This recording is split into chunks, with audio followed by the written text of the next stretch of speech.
back. Take heed. Look.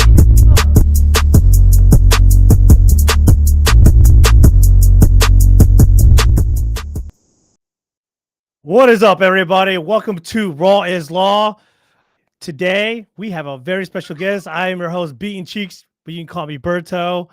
I'm going to be slowly killing that off because I know a lot of people have been questioning why that is, why I have that fucking name.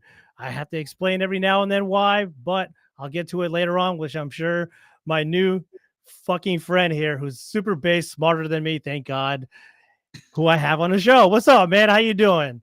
Oh, I'm doing good. What's up, Berto? I'm really man. excited to be talking to you tonight. It's going to be a great stream, man. Fuck yeah, dude. I just did one last night. It was popping, but my guy didn't show because he had other shit to do. He's actually with Trump advisors. Oh, So cool. yeah, I was like, all right, if he was something else, I would have been like, man, fuck you, dude. I don't want you back on my show. But no, he's pretty cool. They have a busy week. You know, I just booked Vish Burra for next Tuesday, and he's going to be a great guest. He used to be on the Trump campaign. He worked for Matt Gaetz and George Santos. He's kind of like the villain of right-wing politics. So it's That's going to awesome. It's going to be That is gonna be badass. Yeah, it's going to be excellent. Yeah, Derek Gibson is like that too, with the blacks though. You know, he's trying to convert. Well, he's trying to waken them up that the Democrats are like the actual slave owners, right, of the mental capacity of what they have over them, right? With whole fucking with money, right? When it comes to government, charities. I call them government charities. People working off, or not working, but getting government checks. You know what I mean? For like food stamps and shit like that, right? That's what Derek Gibson is all about. He's trying to be like, look, man, you can do everything you can do. Just don't listen to these fucking lefties. They're the ones holding you fucking down. Like if I can open up my mind, why can't you? You know what I mean? And he's super controversial within the fucking black community. I love that shit, and I'm all about that. We've got a bunch of people like that joining the right-wing movement. If you think about it, we have Walkaway with Brendan Strucka. He was the Walkaway campaign converting Democrats into Republicans. We got people like Dom Lucre and others that are just completely going all in with this new anti-woke, this new party. Because I even hate identifying as a Republican these days because people think like Lindsey Graham and Mitch McConnell. And it's like, no, that's not what we're about. Yeah. We're anti-establishment. We're anti-government in general. So, yeah, dude. Anyways, all right. To everybody, in case you guys are tuning in, I have divisive content. I have the ticker going across the bottom. Go ahead and check out his ex. I also have in my description all his shit underneath. We're talking about his Rumble. We're trying to get him kicking, get him past me immediately. It took me a year to get there, but he is a lot better than I am on Twitter. And our X, whatever people want to fucking say. I'm just a goddamn genuine troll, but my trolling does consist of honest truths, like of what's going on around the world. But we'll get to that, right? So, anyways, go ahead and follow our content. Definitely his shit. Like I said, him and I've seen you in a lot of the rooms that I am currently, following as well on Twitter X, and then I've heard you speak. I'm like, this fucking guy sounds like me, but a lot better. More genuine. Like whenever people see me beating cheeks, they're like, all right, we can't take this guy serious for first name. But then when they hear you speak, I'm like, I'm just thinking that same fucking thing. What the fuck, man? No one takes me serious. It's all about the name, right? It's all about the brand. But we'll get to what my name is. It is what it is. So I guess we can just start off with like, I mean, how was your family upbringing? I'm guess, father in a home, nuclear family. How was it with you growing up? So my parents were divorced before I was even born. I got a split education, as I like to call it. I got to see both sides of the railroad tracks. It really set me up for an interesting perspective, and it really led me into a life of being interested in politics because my dad was pretty successful. I got to hear a lot about his situation dealing with the family court system. I mean, I was part of that. I was there for the exchanges. I was there at the hearings, and it was very interesting. As I got older, I chose to leave my mom and go live with my dad for high school. And it was a very interesting experience because growing up, I grew up in a trailer park at my mom's house. And then my dad had like this really nice house with a swimming pool and a four-wheeler. And it was like two different worlds, and I kind of had a foot in both of those worlds, which gave me a really unique group of people I grew up with. Like my friends in the trailer park versus the friends I had at my dad's house were very different. They have very different backgrounds, different racial demographics, and it kind of set me up for a well-rounded life experience. Again, not ideal. Ideally, you should be raised in a two-parent household, but I will say at least what I got to see from my experience gave me a lot of context to the way other people live, that some people who grow up in, you know, the suburbs, we used to call them neighborhood kids when I was growing up. The neighborhood kids didn't get that kind of context that I was able to get from my unfortunate situation. But I wouldn't trade it for anything. It was a good childhood. I was very popular. I was one of the nerdy. I was like, again, I had my foot in both camps. I was a nerd, but I played sports, and I was really into like just degenerate behavior. I was always chasing girls, and me and my friend Brandon, we would go to football games, hook up with girls, we go to parties. My house was like the biggest party house because, you know, anyone who's raised up in a single parent household, your mom or your dad's barely ever around, so everyone wants to come to your house because you can play video games as much as you want. You can get away with smoking weed without getting caught. That was kind of like how I grew up. So everyone wanted to hang out at my house, especially in high school when I moved to my dad's, because, you know, a high school boy living with his dad, he was a disciplinarian, but he was very how should I put it? The things he was strict about, but he wasn't strict about a lot of things, if that makes sense. Yeah, I hear you. So he's like a loose dad, but unless you got like some real shit, then he'll be like, all right, what the fuck? Yep. Oh man. All right. That's what's up, man. So are you still like close with your parents, even though they're separated? Well, I moved out when I was 17, which is kind of Yeah. young. I know a lot of people don't do that. My friends were older, and I actually lived in a college town. So before I even graduated high school, I got really good grades. And my senior year, I only had to go to school for one period.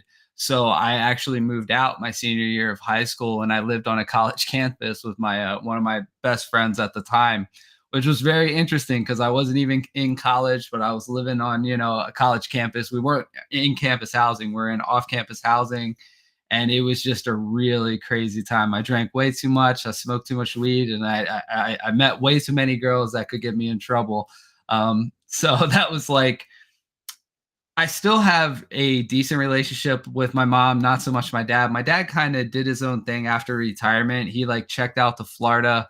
I don't really talk to him much. And my mom is now living in Arkansas, which I haven't even seen her new house. I've been living on my own. I'm 35, and I've been living on my own since I was 17. So it's kind of been one of those things where I got very independent very early. I have a half brother and a half sister, but they don't live locally, so I hardly ever see them as well. Damn. All right. That's crazy. Because you seem pretty well put, and I'm like, oh damn, this guy definitely so far from Grandparents, that. It's man. like, damn. Oh yeah. How are they? Yeah, so my grandfather was an Air Force veteran, and he actually raised exotic animals, which is really interesting. That's He got out. badass, actually. Yeah. There's pictures of me. I'll try to get one up on my Twitter. There's a picture of me Hell when I was yeah. like 7 years old, hanging out with wolves, because he had basically he had a special pen situation where wolves that would wander into residential areas that couldn't be reintroduced to the pack, he would basically take care of them until their end of life situation. So we had wolves, we had peacocks, chickens, alpacas, goats, all kinds of crazy stuff. And man, it's like the Tiger King. If you've seen the Tiger King, Yeah, of course. Dude, who hasn't seen that shit? So, dude, it's really like that. When you meet the people in the exotic animal world, the people that would come around my grandfather's house when I was younger, I mean, I met some of the craziest people. Like, I knew this guy, he would just literally drive around with a giant boa constrictor in his truck. Black dude, he was coolest guy, man, and he would always like bring me cool shit. He would be like, man, I was down in Brazil, check this out, I got this in Brazil. And it was really interesting. So that's where I learned to like shoot guns. I learned about how to take care of animals, and I learned a lot about self-sufficiency from my grandfather. And he passed away in 2006, but since then I've even back then I mean that's the year I moved out. So yeah. That's fucking badass. By the way, I know you said you had some stuff for me too. So fire away if we're going aligned with everything that I'm firing at you too. So just let me know. No, you know, there's a talk free zone. We're in, get to know each other kind of thing. And then I been wanting to collab with you for quite a while actually, but the past like month and a half, I've been so fucking crammed up with my business and work that I haven't had any content to come out right until last night. And then that became a bust. But luckily, I was entertaining enough to, keep the viewers going up and and whatnot. So thankfully, I caught up with that shit. But all right, that's damn, that's a pretty. So you didn't go to college, or did you go to the military, or how did So that? I moved on campus when I was still a senior in high school, and then I went to a Yeah. local community college for 2 years. I was Okay. working in the restaurant industry as a bartender, and in the state I was in at the time, which was Maryland, you can actually be a bartender before you're allowed to drink. It's one of the few states in the country where you can start serving alcohol before you're Damn. 21. You just got to get an ABC card. So Damn. I was slinging drinks at my job, making that tip money, and that's how I started my first business. Was I actually used my tip money from bartending to buy camera equipment. I went to YouTube University. I dropped out of my community college and I started doing professional photography and video work. I got a drone pilot's license like before you could even get a Part 107 from the government. I was building my own racing drones and flying drones for local businesses. First job I ever got. It was the craziest situation. I just bought my first drone. It was a DJI at the time. And I went to a paintball field that was near my house. And I walked up to the guy who owned it. It wasn't open at the time. I saw him outside. I just drove up and I said, "Hey, man, I got this drone. I would love to take some videos and photos of your paintball field. What do you say you give me like $150 and I'll send you some pictures tonight?" And that's how I got my first job. And it was addicting to me. I was like, I just made $150, which is something that would take me 2 days of tips to make at my real job. And I was up and down in 40 minutes and I had already done it. I was like, I have to keep doing this. How do I make money myself? Like, how do I own my own business? How do I make real money? And I just started working harder and saving up. And then I bought the camera equipment and learned how to use it. So that's where my business originally started. And now we're in AI implementation and we still do a little bit of photo and video work.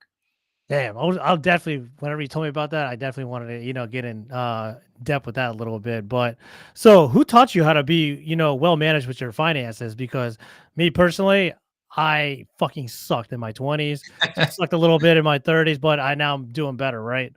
But like, how did you how did you get so well rounded with your finances? Because as we both know, in high school and middle school, we didn't get shit taught about taxes and money management. You know what I mean? So, how did you get up with it? So I actually learned from this guy named Ron Paul. I found out about this guy who was running for president. His name was Ron Paul. I went out and I bought a couple of his books. I started Yeah. reading about fiscal conservatism. That led me down a rabbit hole on YouTube. I started watching videos of Milton Friedman came out, Thomas Sowell, and I started reading these guys' works and watching their lectures and watching the YouTube videos. And the one that really stuck with me, it's a video I still show people to this day, is there's a lecture that Milton Friedman gives about the pencil. And it's literally called Milton Friedman, the Pencil. And he explains how the free market works in the situation of all the parts that go into making a pencil, sourcing the rubber from the rubber trees in South America that's delivered to the United States on cargo ships. The cargo ships are part of the company. There's a manufacturing warehouse in the United States that gets the rubber and turns it into erasers. Then you need to get graphite for the lead back in the day, but it was really graphite. You have to get that from a mine, and then there's a mining company. And he explained how the free market was like this giant watch mechanism with all these parts moving together. And I got really fascinated by that. And I just was like, I never thought how many businesses and how many people are employed voluntarily just through the free market, through capitalism, and making this thing, this number two pencil that all these kids in America have to use to fill out their standardized tests. And it employs so many people, just that little simple act. And I was like, if there's industries like that out there, what can I do to be part of that system that is going to make me financially independent? And that led me to Robert Kiyosaki's book Rich Dad Poor Dad, and I I just read that book. God damn, it is such a yeah, good book. yeah, Fuck.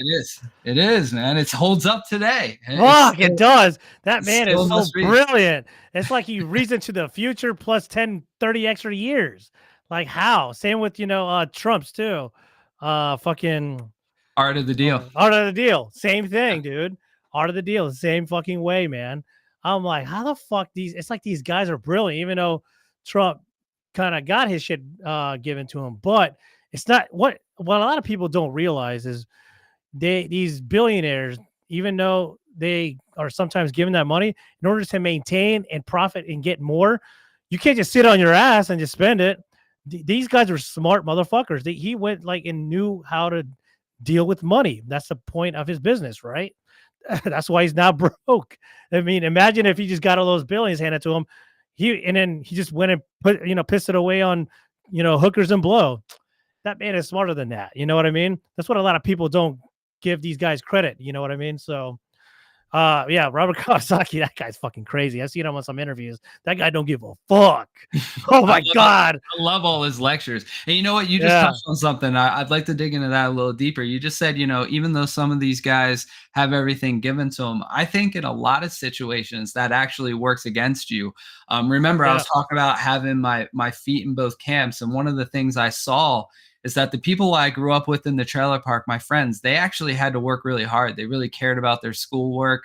They knew that if they ever got in trouble with the law, that their parents didn't have lawyers to defend them and that they would probably end up in really big trouble. And on the flip side of that, the friends I had at my dad's house, what I like to refer to as the neighborhood kids, a lot of those kids were just completely degenerate. They were like, I don't care if I get arrested. My parents have good lawyers. I don't need to worry about school. I'm rich. My family's rich. I have the newest game system. I have the newest Jordans.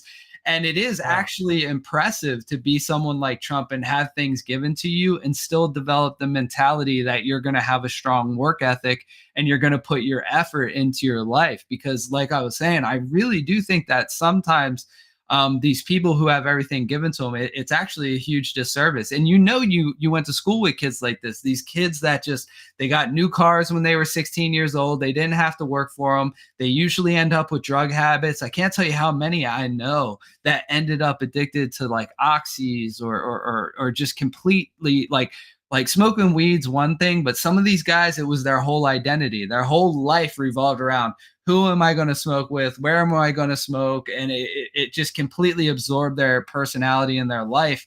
And it's really impressive to see someone that gets it and then grows it instead of gets it and, like you said, spends it on hookers and blow, to use your example. Because you went to school with those kids and you saw them. You saw those kids that were given everything and it didn't turn out well for them. Yeah, dude. I'll tell you a little bit about me and my upbringing a little bit. I don't want to go delve in too deep, but for all those who don't know, I grew up extremely poor, immigrant from Honduras. My mom was already living in America. I didn't move into America. I moved to Florida around 6 years old.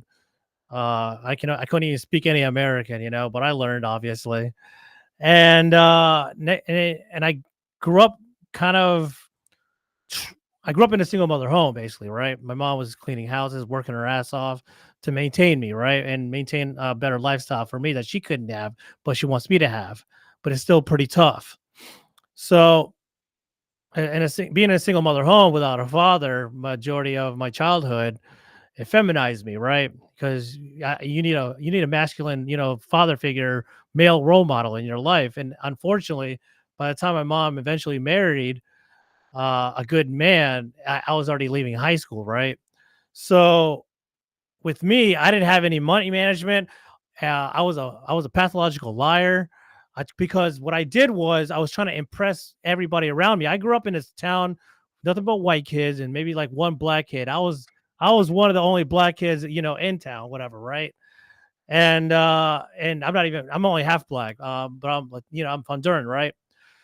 So because I grew up in this town, everyone knows who I was, whatever, and it was easy to get around. But whenever I would go to my friends' houses, they would have these big ass mansions and shit. And then I lived in mansions, but as like a guest in a guest homes, right? Because my mom was used to be cleaning for them, right?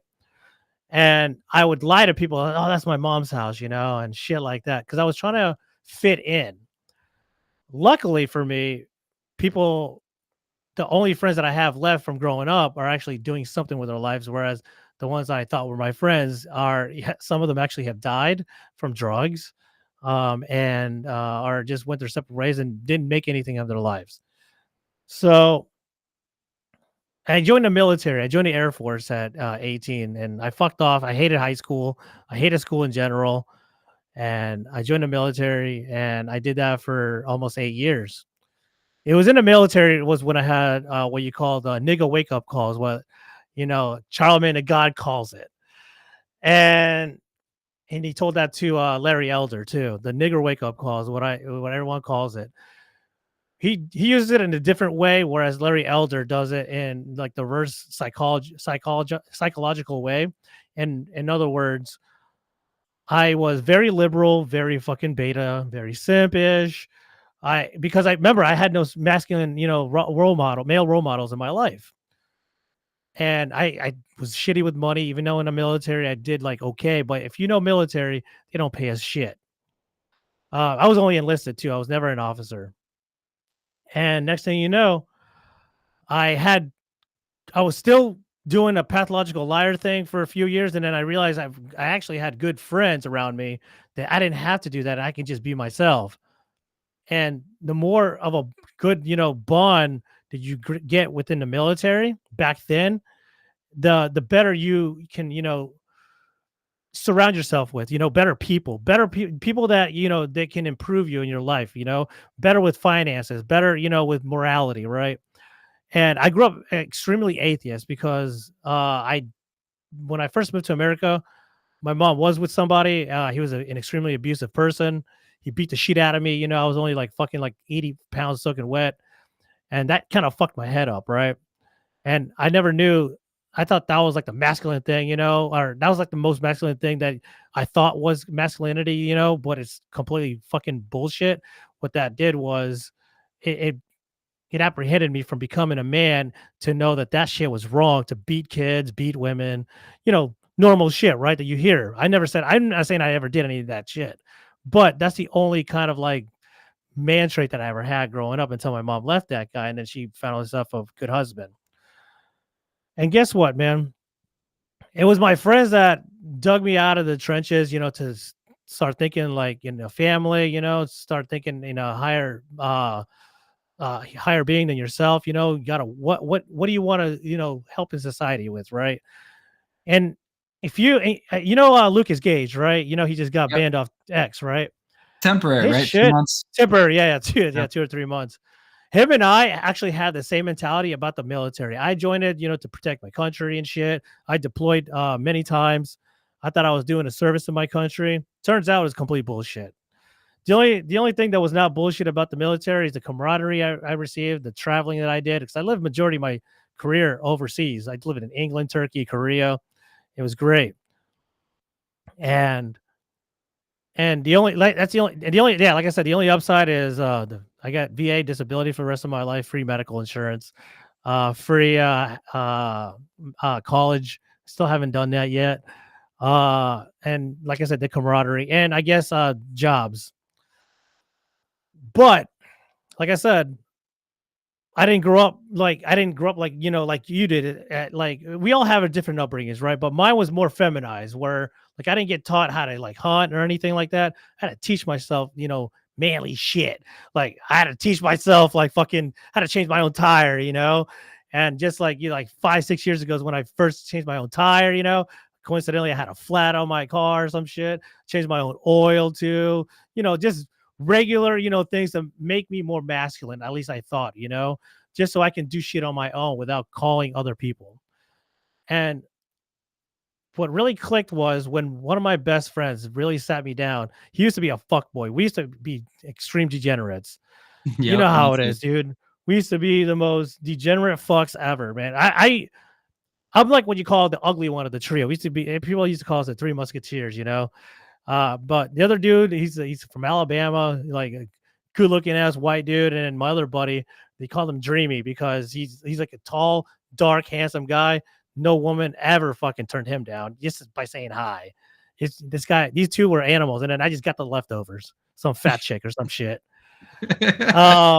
Even then, sometimes Good anyone want to fuck wingman, me. good wingman, Bertho. Fuck that. Every crew Bro. needs one, bro. Dude, I don't play that shit no more. But at the same time, we'll get to that shit. Man, I got stories for that shit too. But anyways, but these two guys are now married. You know, they changed their whole lifestyles because they met a good woman in their lives, and especially my boy Dreamy, right? If I have to thank anybody, I would have to thank him the most because he had a great upbringing. I used to be the one that always said, I was the one always against kids, marriage. I'm still kind of am against marriage because, you know, the whole law shit. We're definitely going to talk about that. And just the mere fact that I just can't trust these hoes, man. And the more I started accumulating more, you know, knowledge about the world, what's out there and shit, meeting new people, and, you know, actually gaining more money, I started changing my mentality around and started reading books. Actually started reading from the fucking game with Neil Strauss. And then I started reading, like, you know, The Rational Male, the most red pill shit ever, right? Pickup artist shit. Boy, that changed me completely. I was definitely knee deep in the red pill before it became a red pill back in like the 2018, 2019 time. This is before, you know, everyone blew up with this shit back in like just a few years ago, right? That's when everything blew up with that. Now, what I define as a red pill now, I don't define it the same way they do. Like, you know, Fresh and Fit, I actually met them in person. I can show you some pictures. We met several times. Have you ever attended any of their, like, you know, like welcomes or, like, you know, gatherings of any sort? They have some every now and then in South Florida. Have you ever been at any like red pill like conferences or anything like that? No, so you know, it's interesting. I was in Florida and I went to the Valuetainment studio. I didn't meet Patrick's Bet David or anything, but I was just in that area and I wanted to get a picture in front of the Valuetainment studio. And there was a Fresh and Fit event, but at the time I was there, I didn't even know who Fresh and Fit was. And it's funny you said like Neil Strauss, The Game. Like, I read that book when I was like 13 years old, and that's when it led me down to the path of like Ron Paul. And that's when, from Ron Paul, I found out who G. Edward Griffin was. And G. Edward Griffin is the original top G. That's why he is the top G. And he was the guy who, if anyone is really the founder of Red Pill, I would say it's G. Edward Griffin. He used to have a show talking about politics, and that famous interview of Yuri Bezmenov talking about the subversion of America with communist ideology. That was on G. Edward Griffith's television program, and he actually created the red pill. If you actually listen to his, like, I mean, I'm talking like black and white television days. Like, we're talking way before the internet. And his whole take on the red pill was that communist ideology and feminism were going to be used to weaken American men. And there needed to be a counter intellectual movement to counter the feminization of men, which he called. Is this the same guy from the 50s? Yeah. He's G. Edward Griffin. Yeah. I was He like, wrote a book called The Creature from Jekyll Island about the Federal Reserve, but he had a public access television show. You can go find a ton of his videos on YouTube. The Yuri Bezmenov interview is like one of the most viral videos on YouTube. It's been around for a very long time. But he also made a documentary called, I want to say it's the Truth About War or something along those lines. I have it saved in a file. I'll send it to you. Or more deadly. I know he is. I just saw him. Yes, I have seen him. Yes, I was like, why the fuck does that name sound familiar? Never read his books, but yes. But continue on, and we'll talk about this for a second. Yes. So that's like how early, like, I was like, you know, probably 17 years old when I really found like what people would consider the red pill. But to me, the red pill was just this counter intellectual philosophy, if you will. You know, Rollo will call it the red pill of praxeology, but in my opinion, it's just this counter philosophy to the idea of feminism. And the reason G. Edward Griffin really was worried about this is because he believed that there was a communist subversion of America using Marxist ideologies like critical race theory. I mean, it wasn't even called critical race theory at the time, but what would become critical race theory, feminism, gender ideology. All these are just forms of Marxism that have been rebranded for the American audience. And he knew that that was something that was going to happen. So he wanted something to make men stronger, make men more masculine, and to resist those narratives. And to me, that's what the red pill is. Yes, exactly. Yes. I didn't know who he was until like about June timeframe with a video from YouTube called The Great Awakening. I'm not sure if it's still up, but it goes, oh man, yeah, he goes in hard. I saw his videos on there and I was like, this guy fucks. This guy I fuck with for sure. Like this is my ideology of what is going on as well. And when I hear about red pill, I don't think about what I think about red pill now, I think about when I hear that, I think incels and kind of like assholes towards women and shit like that, which I understand that it's like they rebranded it, right? Like, you know how Fresh and Fit are. They do whatever they want. It gives them good, entertainment value, whatever, right? But for me, I consider myself like a realist. I see what's going on in the world. I've lived all over the world. I literally have a lot of knowledge of what's been happening throughout the world in different continents. Like I travel all the time, for fuck's sake. So I know how people think, in different parts especially when you learn the culture. That's what a lot of these guys don't understand. Like when I brought up that whole situation about, these red pill conferences and whatnot, if you attend one of those, I just went and attended one Valuetainment back in June. I was in the front row seat, the first ever live event that they had with audience. That's when I met Adam Sosnick and I met PBD, got pictures with all of them. I'll definitely send you all that stuff. Now I have no Instagram, no social media presence except for my Twitter and Rumble. And I'm actually I'm live on X right now and also YouTube. And I'm pretty sure all this shit that I'm going to be saying is going to get fucking put down by YouTube and Twitch. You know how it is. But I'm using the Rumble Studios, as best as I can. So also, I have some YouTube guys right now. Just, hop on over to my Rumble, guys. All the shit is down below.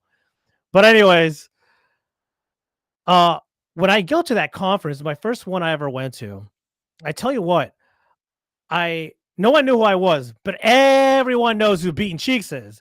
I fucking troll the shit out of these super chats. I'm talking about, like, I used to shit on the women at first back in the late 2000s. Whenever I started following Kevin Samuels a lot, he was awesome. And then Fresh and Fit got big, I almost met Kevin Samuels in Atlanta, but I missed out because I was moving to Hawaii, so I didn't have time. And I really wanted to meet him. And then I had, then I saw Fresh and Fit, whatever podcast, Valuetainment, PBD, and then I saw all these podcasts, right, going live on this shit that I was thinking about. Now, at that time, back in the day, I was still kind of, I wasn't so much an incel, but I was just learning about how they moved around. And I was like, I think a little bit this way as well, right? But I started seeing the extremism of how they thought about the red pill. I'm like, I don't really want to do that. Yeah, I kind of already went through my degenerate phase when it comes to fucking a ton of chicks, whatever. Like, I get that because I grew up not so much insecure, but I knew where I stood from the 1 to 10 scale, being like good looking or whatnot. I knew that because I'm a 4 or 5, I had to level up my money. That's like, 101, being a man to attract, people better than you or equal to you. Right. And I tell you what, dude, as soon as I started leveling up my money, I stopped listening to so much of their content, like Fresh and Fit, because what they're trying to do is sell a product to keep buying more product that doesn't really help men out. You understand what I'm saying? Like, buy this book for $200 and then, you're going to feel better about this, or fucking for another $800, you can talk to us one-on-one for 15 minutes. It's like, come on, bro. You're fucking up with the real, project at hand. You were doing so good until you start ripping these guys off. It's a business is what they did. And they took advantage of it. And then when you go to these conferences, this is where I get to the conference shit. When I meet these guys, Remember, they don't know who Beaten Cheeks is, but everyone knows who Beaten Cheeks is in super chats. I did not realize how famous or infamous I would say I am until that the Saws the Valuetainment live. I literally I was on a microphone. I was one of the last guys to talk because I was in the front row and I asked to talk, and then everyone's like, "Oh, and who are you again?" I'm like, "Oh, my name is Alberto, but everyone here knows me as Beaten Cheeks." Everybody stood up. Everyone fucking knew who I was. And then everyone was so fucking shocked, like, "Oh shit, you're a real guy." I'm like, "Yeah, I'm a real dude. I have my actual picture too, but you guys don't fucking see it, you know? I don't know why. Like, they think I'm some fucking like what do you call it? They think I'm some keyboard warrior, unbeknownst to you. No, I'm a successful cybersecurity consultant that does pretty well. I don't have to rely on ripping off all you guys here, you know." And it was, I was just telling the truth, right? And the guys there actually were fucking weird. Like, these guys are, I don't want to shit on them because they were never bad. They didn't actually, they were cool with me, right? But there was something off about these guys, how much they worship these guys. I'm talking about from like 18-year-old guys all the way to like damn near, 50 years old. It was so cringe when because I was part of the VIP section. We got to mingle with everybody, part of the the panels, Fresh and Fit, PBD, all these guys. And guess what? Everybody was not talking to the girls, but there was a lot of girls there. Me, I'm a single guy. I was there for business, but I was like, there's some hot chicks here. I'll go talk to a few.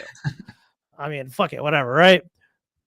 I'm talking to girls, and everybody there, except for I was there with one of my boys, so I didn't have to worry about him. He's not a weirdo.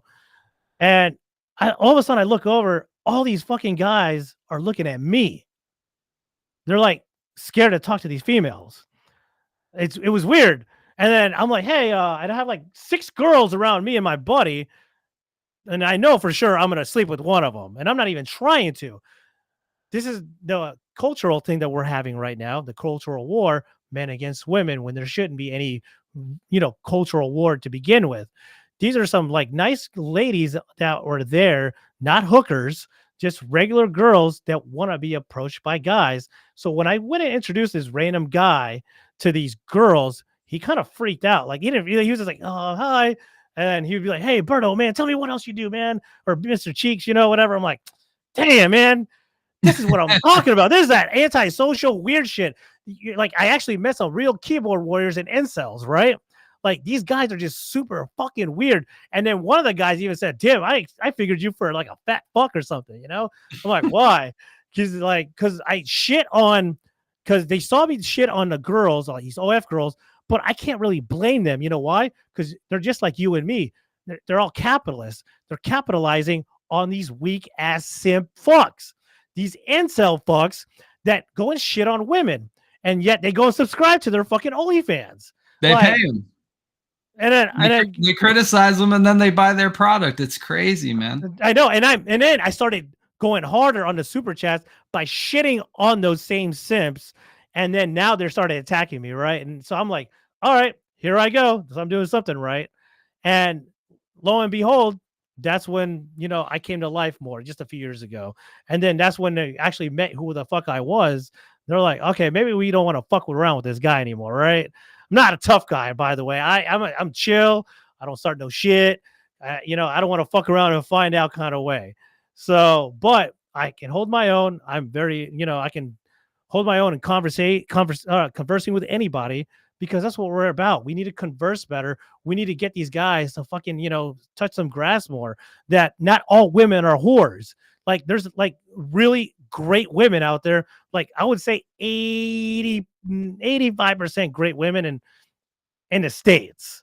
I'm not saying the world, but in this westernized, very fucking, liberal fucking state that we're in, I would say probably 80% good women, that are not, in the feminist mindset. I would say maybe 65%, if I'm being honest. And I don't know, man. So this is where, the whole like incel simp culture, I came to be frowned upon for shitting on. And that's what I do now. Then they're always wondering, like, if I can show you these super chats that I say on these podcasts, and then these people, the women on there, they're like, because I super chat like thousands of dollars, and everyone's like, who the fuck is this guy? How does he have all this money? I don't know, because I'm actually helping society out with a real career. What are you doing for yourself, right? Like, all these girls are fucking brain dumps, like, for nothing. They're just cum dumpsters. That's why they sell their body. They don't have nothing. You can put, their mentality into my fucking head, and I'll be in poverty. Like, that one guy, black guy, just said on whatever podcast when he was shitting on the Sinner. Yeah. Saint the Sinner. Yeah. When Saint the Sinner said that shit, I was like, that's the same shit I've been saying for fucking years, but it's true. Like, I can't fucking sell off my tits and fucking cock, maybe to the gay crowd, but that's still like 1%. I ain't gonna make no fucking money off that, and I don't want to. So it just blows my fucking mind that we're in a structure built by feminism is the same reason why we're in this culture world with the feminists versus these red pill like guys, right? You have these guys that I don't say misogynistic because that would mean they hate women, but they do have a lot of animosity towards them, right? And you know what I mean? I can't say misogynistic too. There's jealousy. Yeah. They feel like they've been given everything easy. They hate how much money that they can make for just being beautiful.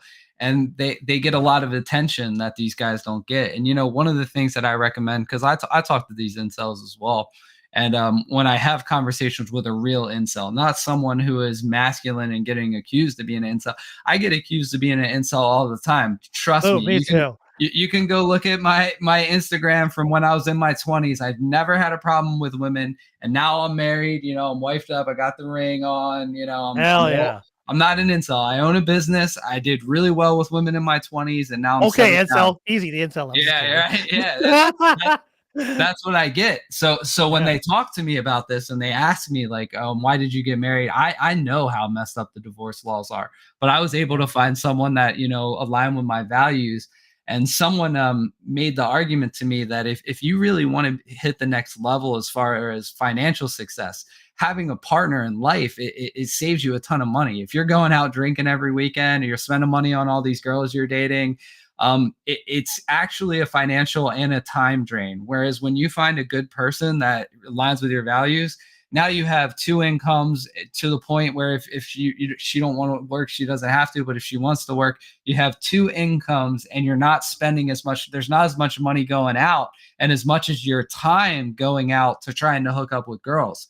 So one of the things I tell them, and this was the biggest red pill in my life. Before I even read any of the red pill literature, I had been working in a restaurant my whole life. And I recommend to some of these guys, especially if they don't have jobs, go work in a restaurant, learn to be a server, learn to be a bartender. It'll force you to talk to people and develop social skills. You're not going to be great at it at first. And your ability to communicate will directly affect how much money you make. If you're a very charismatic person, you will get big tips. If you are just a socially awkward weirdo, you won't make any money. So it incentivizes you to learn how to communicate in a great way. And for me, the biggest red pill working in a restaurant, I can't tell you, back when I was in my degenerate days, I can't tell you how many women would come into the restaurant. They try to get me to go home with them as a bartender. These would be married women. These would be women with, significant others they'd be dating. But even outside of the guest who would come drink at the bar, would be I worked with 25 waitresses. At any given time, there's 25 females working at this job because, serving and bartending is a female dominated business. I mean, all the hostesses are pretty much females. You might get a male host here and there. It's usually a gay guy, or you'll get like two or three that are serving, but it's really rare. So that was a huge red pill for me, because when I started to hear the red pill content online, I had all this life experience that lined up with what these guys were talking about, because I saw it every Friday and Saturday night. And I was a workaholic, man. I did doubles Thursday, Friday, Saturday night, and I'd work Sunday morning for like years, because that's the days in the restaurant industry when you make the most money. And like I said, that's how I was able to take my tip money, invest that in camera equipment. And as you can see, I have like pretty decent camera setup. I was able to I was able to get Nice. like high-end camera equipment, and then I used YouTube to learn how to actually use that equipment and turn that into a business for me. Now it's highly competitive. There's a ton of For photographers and sure. marketers, it's highly competitive, but that's where I got to really sit down and study and learn how to do, take it from a hobby to a business, because I was in the restaurant and doing the business like simultaneously for like 2 years. And then I went full time just with the business in 2017.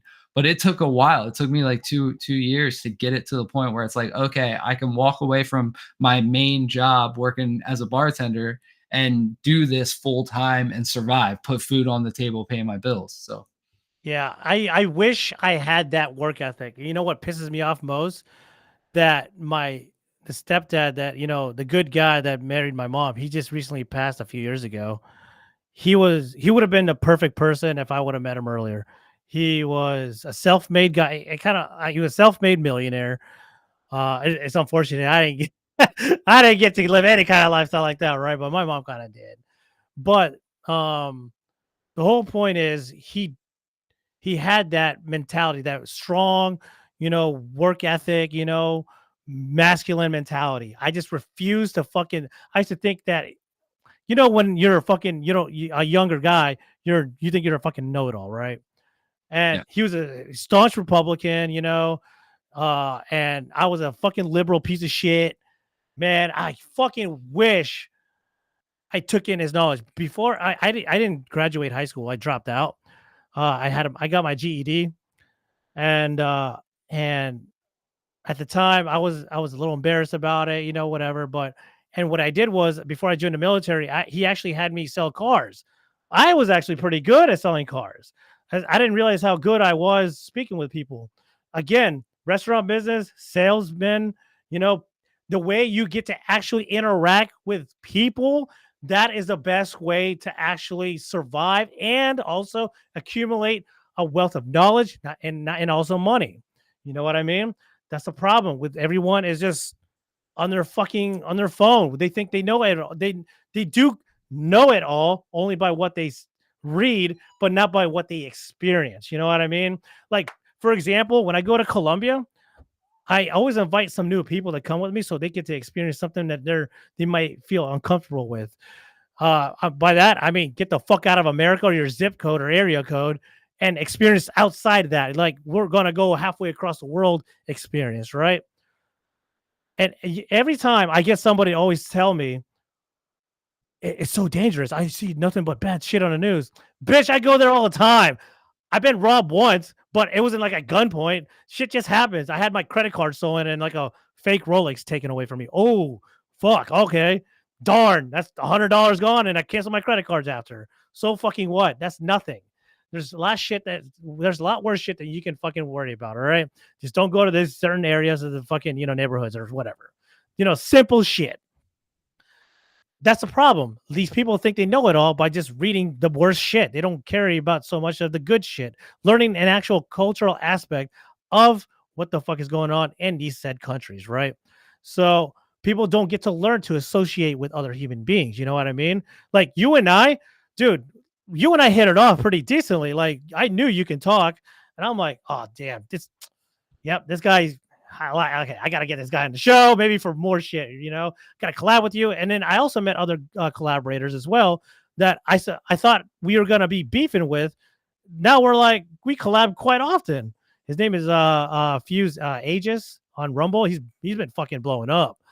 And I even though he just started just a few months ago, but each stream that he has, because he's so entertaining, whether it's gaming or politics, bro, he has like fucking consistent like 50 to almost 100 viewers. When he does his politics talk, bro, that shit shoots high skyrockets, because him and we talk the shit, and people don't expect us to be the way we are. We just hit back and forth, like kind of like you and I are.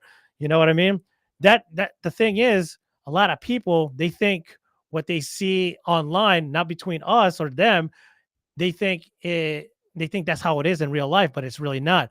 It's only when you get to go outside and associate with another human being, even at the grocery store. I'm not even trying to say, go pick up a girl or nothing like that. But as men, we have to put our foot out there to know that, hey, everything's going to be okay. We're here, to say hi to you, nothing else. Just be friendly. Those good days seem to be gone. Do you not see that? Like I remember back growing up in my neighborhoods and as a kid, there was a lot of people saying hi all the time. Now you say hi, it's a fucking weird ass thing to do. Like it's fucking like it's like, damn, all right, my bad, bro. Like Sorry shit, to break you out of your scrolling. Yeah, my bad, bro. And another thing that it fucking feds like it fills me with fire, lights a fire under my ass the most is when I'm going out with a girl and she's on her fucking phone. It was the worst, dude. Oh. Before I got engaged, I was I was in a long-term relationship. And look, this is one thing about the red pill too. You know what's funny? And I'm gonna do a video on this once I break it all down. But some of the biggest guys in the red pill space, when we talk about live streamers or podcasters, they were all simps. The reason they found the red pill, I mean, I was a simp at one point. I already told you I was. We all were. You had to be. I'll simp you. I'll simp you, bitch. We're gonna get to that in a second, but go ahead. Yeah. So we were all simps, and this is one of the things that's really interesting about the red pill, and I think it's the reason that so many women hate it. Unfortunately, when it comes to red pill and understanding the manosphere and relationships between men and women, the mistakes that you make as a man do not ruin you because women care about your future. They don't care as much about your body count and all the things that you do, even if you were just a complete Chad who slept your way through your 20s like me, or even if you were a complete incel that couldn't talk to a woman until you were 25 years old and you never had a girlfriend until you were 25. All of that, once you find the red pill, you can start making changes in your life and you will become better and more attractive to the opposite gender. But it doesn't work that way for women because if they don't find the red pill until after they've had their hoe phase, they've developed that emotional trauma. They've developed that high body count. Right. And all that stuff does matter to men, whereas, on the flip side, it doesn't matter to women. So I think that's one of the reasons women have such a hard time with the red pill because it's like, so you're telling me you guys can mess up, you can be Chads and sleep your way through your 20s, and then at the end of the day, you make changes and you just get to settle down and live a better life with, a very attractive woman who isn't going to judge you for your past. And it's like, I'm sorry to say, men and women aren't the same. And yes, that's going to happen for us as men. But it doesn't work the same for you. If you made certain mistakes in your 20s, those things do come with things like emotional trauma, a body count that you can't wipe away, that men are going to take into account when they decide to make you a wife or not. Those are things that can't be fixed to some degree. Now, it's not saying that you can't be better. If you were an OnlyFans girl for a few years and you didn't have a really high body count, that's still going to stick with you. I mean, because it's on the internet forever. But once you understand the red pill, at least you can start moving differently and you might find someone that's willing to overlook one or two of those mistakes. Versus for us, dude, it's like we can be Simps. And if we get our shit together and make money, get in the gym every day, have a successful business, all the stuff we've done in the past is wiped away. It's like new slate. And right. I think that's one of the things that, a lot of women are like, that's not fair. And it's like, yeah, well, it's not fair. You get to be on yachts when you're 18 and all the other stuff that you do. You get into clubs free. It isn't fair, but that's just the way it is. Yeah, it's not only that, but in order for any type of woman anyways to even have an attraction towards us, we have to be somebody, right? But by the way, for everyone that's viewing this shit, we're not talking about red pill fresh and fit. We're talking about realistic takes. That's what we talk about red pill, all right? We're talking about reality of men and women. So don't get it twisted. I don't like to shit on women. I'm not trying to be a complete degenerate. I can't say not anymore. No, we're not degenerates anymore. Well, you're still in the streets, bro. You got to get married. You got family going. Man, everybody. You got to get married. Dude, I know. I have my friend Heidi. She fucking hates that I'm still single and doing my shit. But I'm not trying to. Okay, I've changed my mentality. I really have a few years ago. Like, I'm a guy. I haven't watched porn since 2018. That's a pretty big achievement for me. I stopped watching porn in 2018. No fap team. No fapping, right? But because I don't fap, I gotta get it in. So that's my fucking issue that I have. That's why you need a wife, bro. You won't have to worry about I know. it. But the problem is finding a good woman. That's a problem. So I'm gonna make this as short as I can. I'm a single guy. I do my thing, and when I go out for the past few years, ever since I've built up my business and money, I like to dress nice. I look like a scrub now in this collared shirt, but I normally when I go out, I like my bow ties. I spend a lot of money on my outfits. People spend money on cars and shit. My money is based on houses and how I dress. So I like to present myself. Watches is my thing, bro. Look, that's the new Christmas present. The wife. I don't have. Damn, that's nice. Hold on, let me go get mine. Give me a second. That's my thing. I don't buy a lot of like fancy clothes, but I like watches.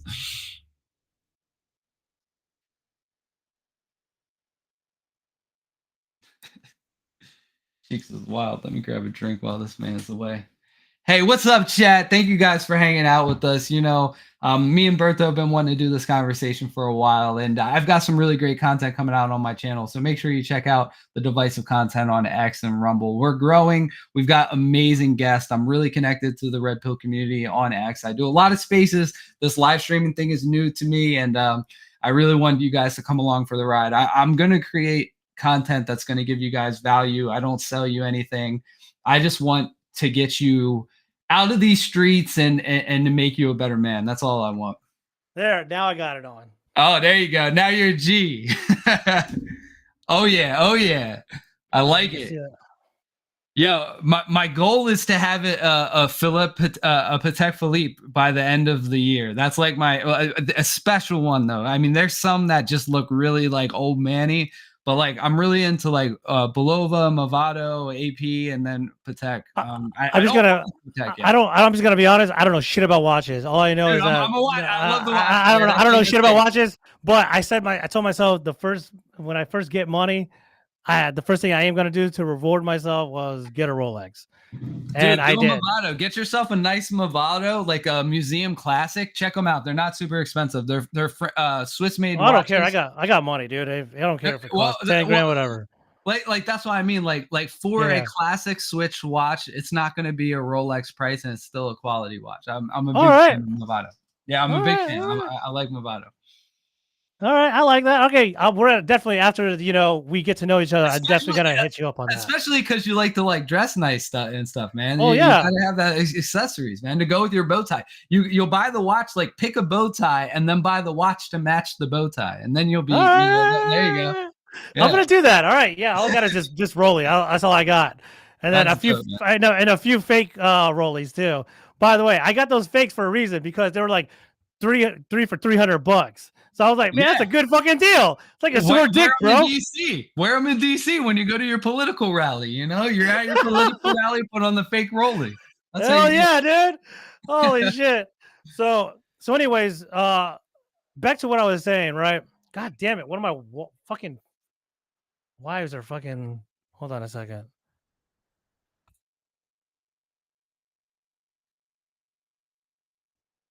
All right. So anyways, I just want to answer Kat's question. Kat, women won't notice. She said, "Never have I noticed the watch in my life. Seems like it attracts the wrong kind of woman." I just want to say, Kat, it's not about attracting the women. Yeah. I'm married, but the guys will know. Like if you're in a business meeting and you have the right watch on, the guys will know. That's what it's about. Trust me. Exactly. Before we got, I had to go get my watch. We were talking about the fucking... God damn it. What the fuck were you talking about? Oh my god. Oh yeah, presenting ourselves. I like to present myself as, like I said, like you just said, you just kind of filtered right out for me. I love to dress as nice as I can, to be as presentable as I can to anybody because I can deal with business better. People respect me more. I actually do not cuss as much. I don't cuss at all when it comes to my business shit at all. You got to be professional, even if you're in like lounges and stuff like that. Even when you're trying to meet new people, I keep the fucks and the faggots, to a minimum, if any at all. So that's the problem with, these guys, they don't have to have the fancy Rolexes and fancy watches, but as long as you're presentable, people can actually respect what you bring to the table and what you can bring into the life. Like me personally, I kind of don't really fuck with anybody that I don't believe they could bring much value to me, like in person. For example, like if one of these guys in my server, I have my own Discord server. There's a lot of guys that are always asking me for advice on shit, and I try to answer the best that I can and whatever. And I'm like, if you can level up, I will fuck with you. But if I don't see any progress and you still live with your mom, who the fuck am I? I don't want to hang out with you. You're gonna make me look bad. You prove know? it to me. Prove it Yeah, to me. prove.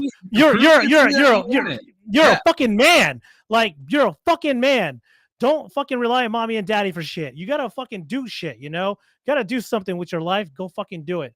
You can't fucking blame anything on. Don't blame anybody on anything. All right, man.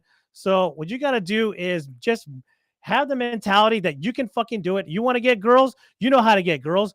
Be presentable. You gotta be fucking presentable. You can't look like a fucking bum. You want to another way to get a good woman, have your own house. I'm not saying to buy. Fucking have your own room. Don't live at mom's house. Don't even have roommates. Yeah, don't even have roommates. No fucking roommates. Like get a cheap apartment for all you have to fucking know, and actually have like at least 10 grand in the fucking bank, for emergency purposes. So basically, what you gotta like a lot of these guys, because a lot of the guys that I have, accumulated from my Discord are from my gaming, sphere. The game I like the game. People don't realize that I like to go out and talk to women and also associate with people that I feel I can learn from. That's why you're on my show. Every person that has been on my show, I have always learned something from them to make me a better person than I was yesterday. That's the reason why I have you. That's why I had Andrew. That's why I had my friend Heidi. Oh, that's what we were talking about, Heidi and my fucking promiscuity. So,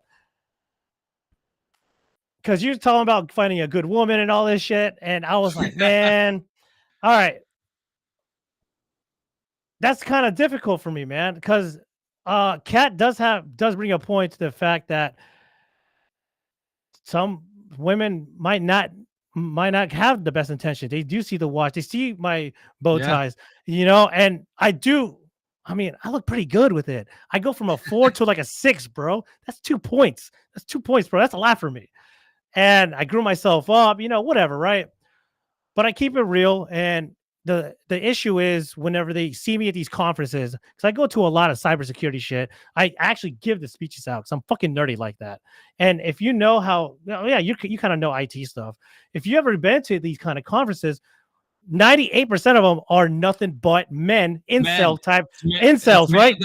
Like male dominant, yeah. And also they're like they don't talk to women, or they're actually like fucking or they are married but they're like are miserable or some shit, or fat as fuck. And then they see me talking with the swagger about all what cybersecurity procedures they need to and implement within their businesses and whatnot.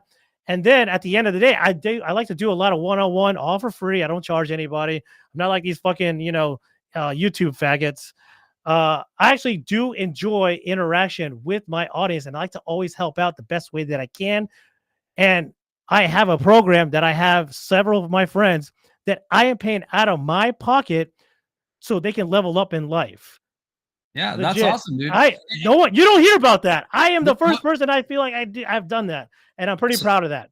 So what are the 2 biggest things you think? So I give 2 pieces of advice when guys ask me like, hey, I want to get married. I want to get out of the streets. I want to stop being such a loser. I'm addicted to video games. I'm not going anywhere. And I'm like, look, anything you do can become a problem. Drinking, some people can do it, and some people it's a problem. Gaming is the same thing as drinking or smoking weed or anything else out there. It can become a problem if you're not doing it in moderation, if you're not doing it the right way. What are 2 things that you tell guys that are asking you, hey, how do I improve my life, that you think is the most beneficial? I'll give you the 2 that I found, and the 2 that I found are recent. Like after I got married, well, actually, I'd say like a year before I got married, I tried these 2 things, and it's made a huge difference. What are 2 things that guys can do that are trying to become less socially awkward and more appealing to the opposite gender? What I like to do is ask them what their habits are, and based off the habits, I have to be like this. It would be like a one-on-one, right? So you have to be Man, I got one of mi colombianas me están viendo. One of my girls are watching. So, hola Alejandra y Paula. So anyways, the thing is, what I might like the basic two things are if they want to level up, stop watching porn. Huge. Stop watching porn. That's a bad habit. It took me a long time, bro. I was addicted to that shit. Fuck, it was bad. Stop watching porn. And my number two would be, well, depending, I would remember I have to ask them what their habits are. Oh, I asked them what did they do for a living, and if they're not happy, I can provide them something, like a roadmap into IT. I can't speak on anything else, just IT, cyber only. Like I can't. I'm not a software engineer. I'm not a fucking Linux guru. I'm not that shit. I can only focus on what I know would work best for you. That has worked for me from a GED standpoint of no one with college who is, I am personally one of the best cybersecurity engineers in America. That's why I have pretty good clients. That's why they pay me pretty well with my business. So I can pay my fucking my employees fucking well. If it wasn't for that, I wouldn't be in the position I'm in now to be, this confident in myself. By the way, for everyone watching, I'm only confident in that shit, and I love my dogs and my mom. That's all. That's the only thing I can be confident in. Like I said, everything else I'm like okay at. But anyways, I would say level up with your, monetary values, because what do women like? Like Josie just said, women like a guy that's like leveled up. They like their equal or above. Hypergamy, right? Hypergamy. Yeah. Exactly. If you can't show a woman that, she ain't gonna fuck with you. She's gonna try and use you or anything. I don't know. Yeah, there's women, they're gold diggers. All women are gold diggers, right? The problem is, what kind of gold digger do you want your woman to be? Do you want the woman to always ask you for shit, or do you want the woman that doesn't ask you for shit, but you give her whatever she wants? Think Right. about that. Me, I want the woman that doesn't ask me for anything, and I'm gonna give her everything she wants. But it all starts with the mentality of that woman. How's her fucking relationship with their parents, kind of thing, right? But I don't want to get too off topic off that. But like I said, porn, money. Yeah. So what do you do? I got to. So the one thing that I think can be for everyone, and you do, if you're a guy that's like morbidly obese or you're like really heavy, this is going to be hard for you. Okay, I forgot. Check with your doctor, but a home gym. And the reason I say a home gym is even if you have a gym membership, like you might not live in an apartment, for example, and you might not have room for like an Olympic size bench press and all that stuff. But even if it's just getting a couple free weights and developing a body weight exercise routine that you can do on a regular basis, having it in your home is super important so you can develop that discipline. And the second thing I recommend, and this is the one you do if you're obese, you definitely want to check with your doctor. I started doing the intermittent fasting thing, not for any medical reasons, not because I was overweight, but for a self-discipline thing. And I do 16-8. I'm on 18-6 now. For people that don't know what like intermittent fasting is, Yep. I intermittent fast too. Yeah, it just means that I have an 8-hour or a 6-hour window in which I can eat. So when I first started, it was 11 in the morning till 7 at night, which is still what I'm doing now. That's a big area of time. Yeah. Now I'm from 12 to 6 because I've been doing it for over a year.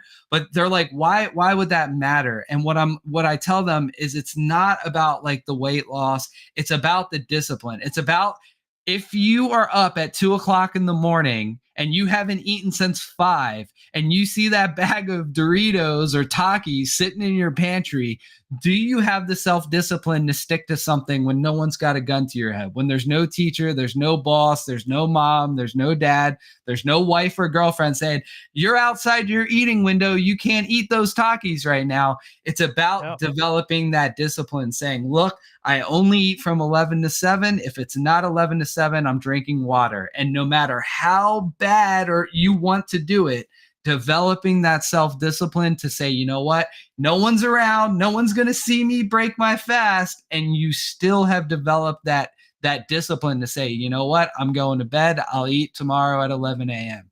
And I do think that those little like challenges of discipline, those little tests you put yourself through, will start to help in other areas of your life, like what you were talking about as far as the porn. If you have the discipline to not eat when you're hungry, you're going to have the discipline to not jerk off when you're horny. That's just how it is. So I do think it's going to apply to your life. So I would say a home gym to help develop the discipline, because if it's at your home, there's no excuses. Like there's no like, oh, it snowed outside and I'm going to skip my workout today. No matter what, if you have a body weight routine and maybe just a couple of free weights, whether it's a curl bar and a couple dumbbells, have a home gym and try the intermittent fasting if it's going to make sense with your doctor. Some people you have to check with your doctor if you're morbidly obese or you have an eating issue. But those two I think are really important, man, because Cheeks, I mean, it's discipline that we see is lacking in this world, right? That's what it comes down to. Yes, I agree. Damn, that was a good one. What's your second one? Oh, the home gym is one, and then the intermittent fasting is two. To try it out. Okay, I would consider that like kind of like one big thing. Yeah. Come on, you got better, bro. You got. Come on, give me one more. All right, I'll give you one more. The other one that I really think it makes a huge difference is a lot of men never were taught how to make a schedule for their life, and I don't mean like a work schedule. I mean like an actual like roadmap for your year, your month. Yes. Take your goals, get them out of your head, get them. I know so many guys. I work with this guy in the restaurant. I really believe he was a genius, like probably 140 plus IQ.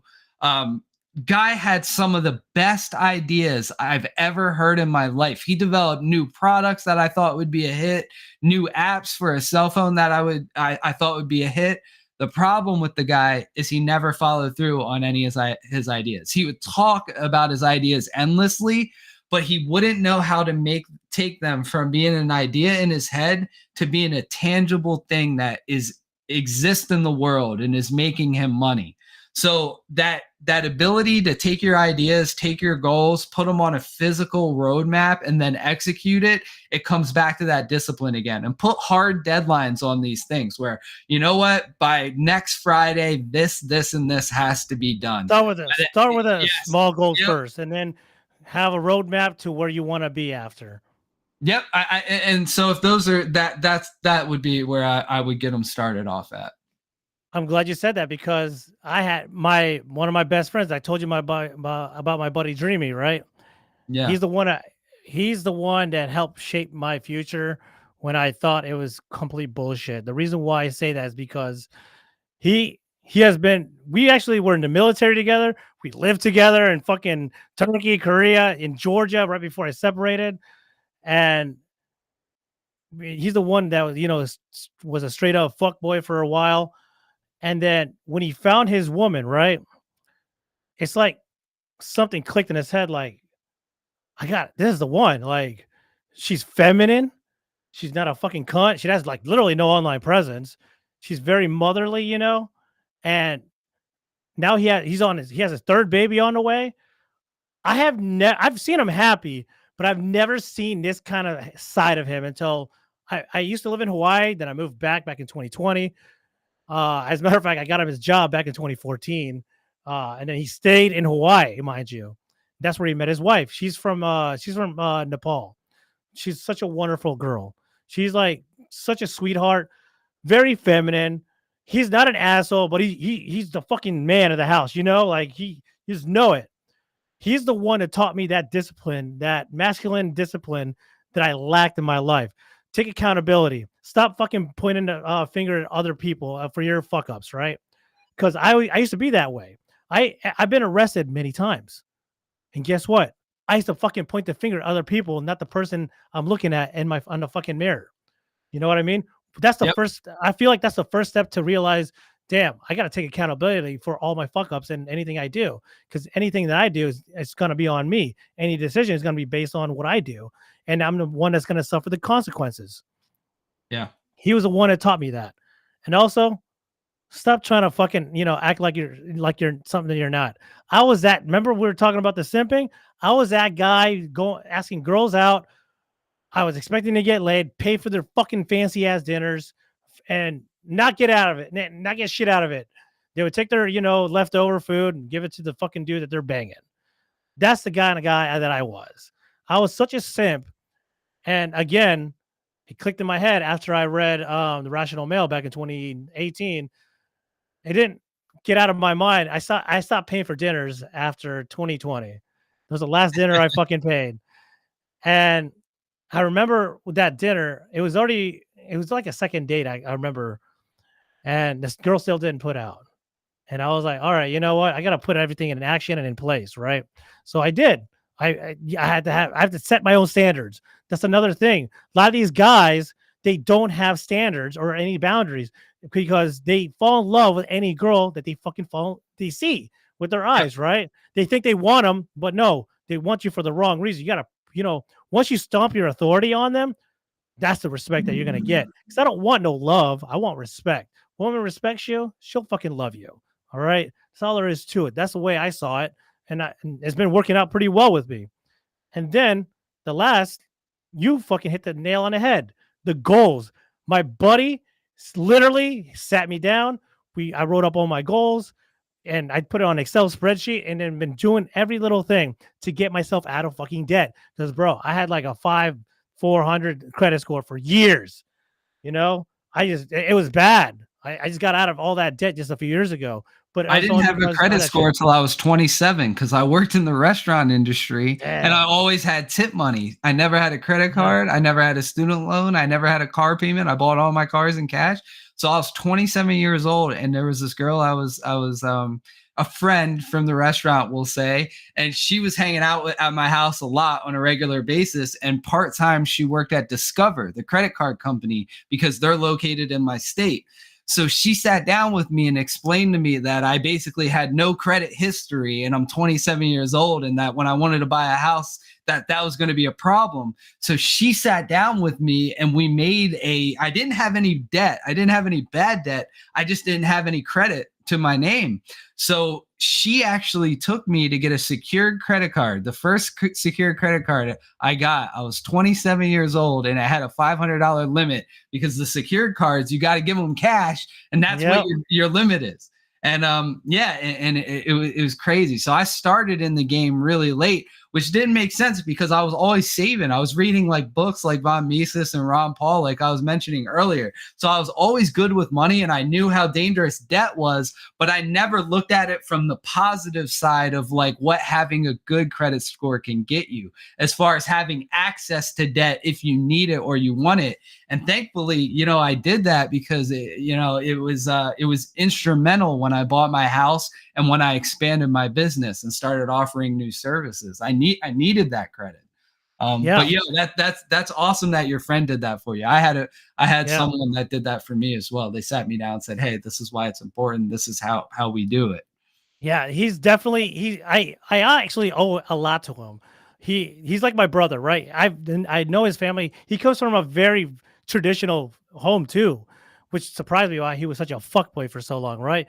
But it was more like, he was just trying to find the one in the wrong manner, right? But he did it.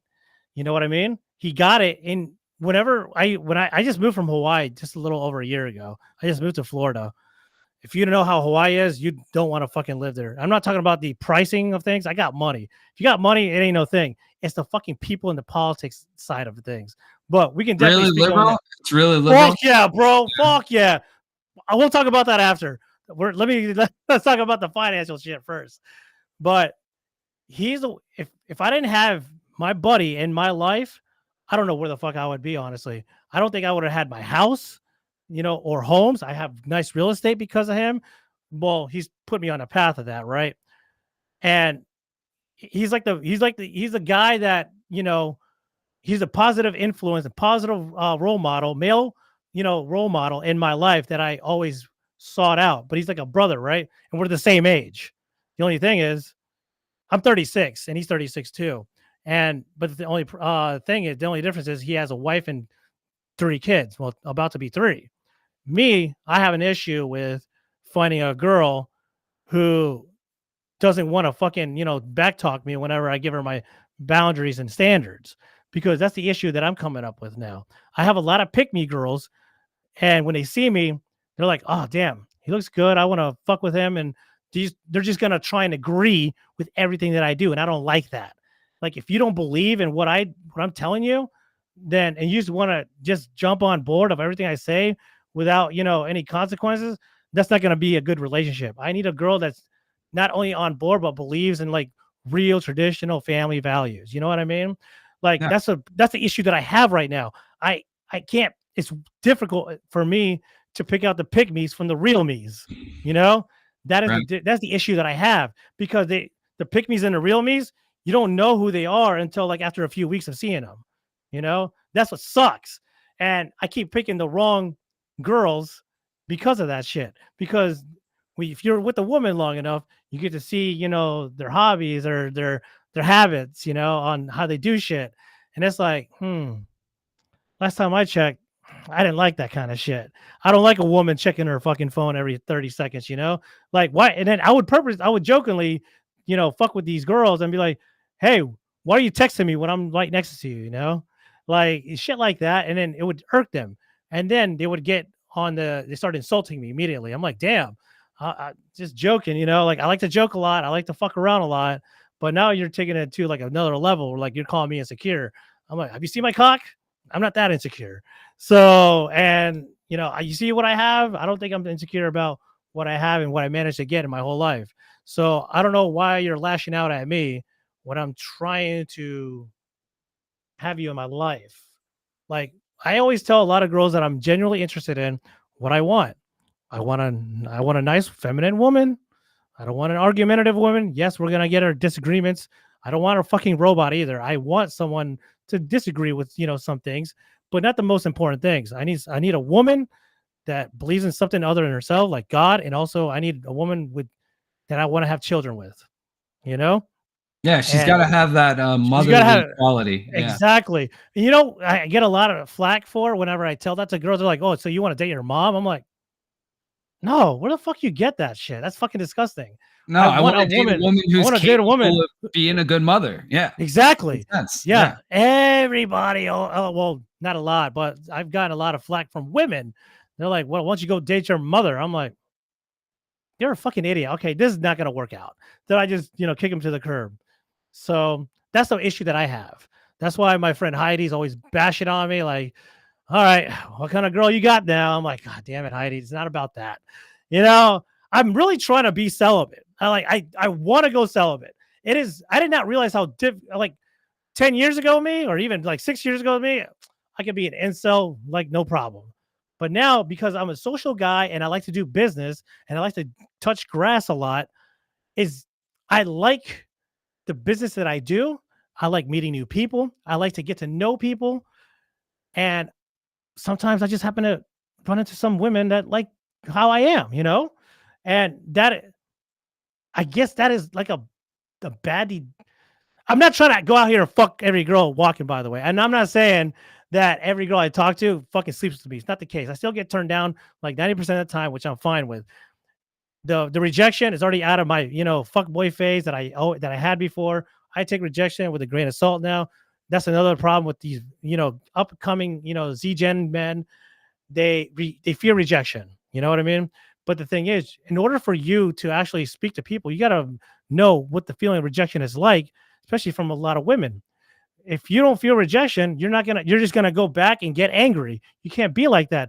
And then you start seeing these angry ass black pillars going on right now, talking shit to women, talking bad about women. And that's not the case. That's not where we should not be. You know what I mean? This is where the whole lack of masculine figures in your life is not, being accounted for them.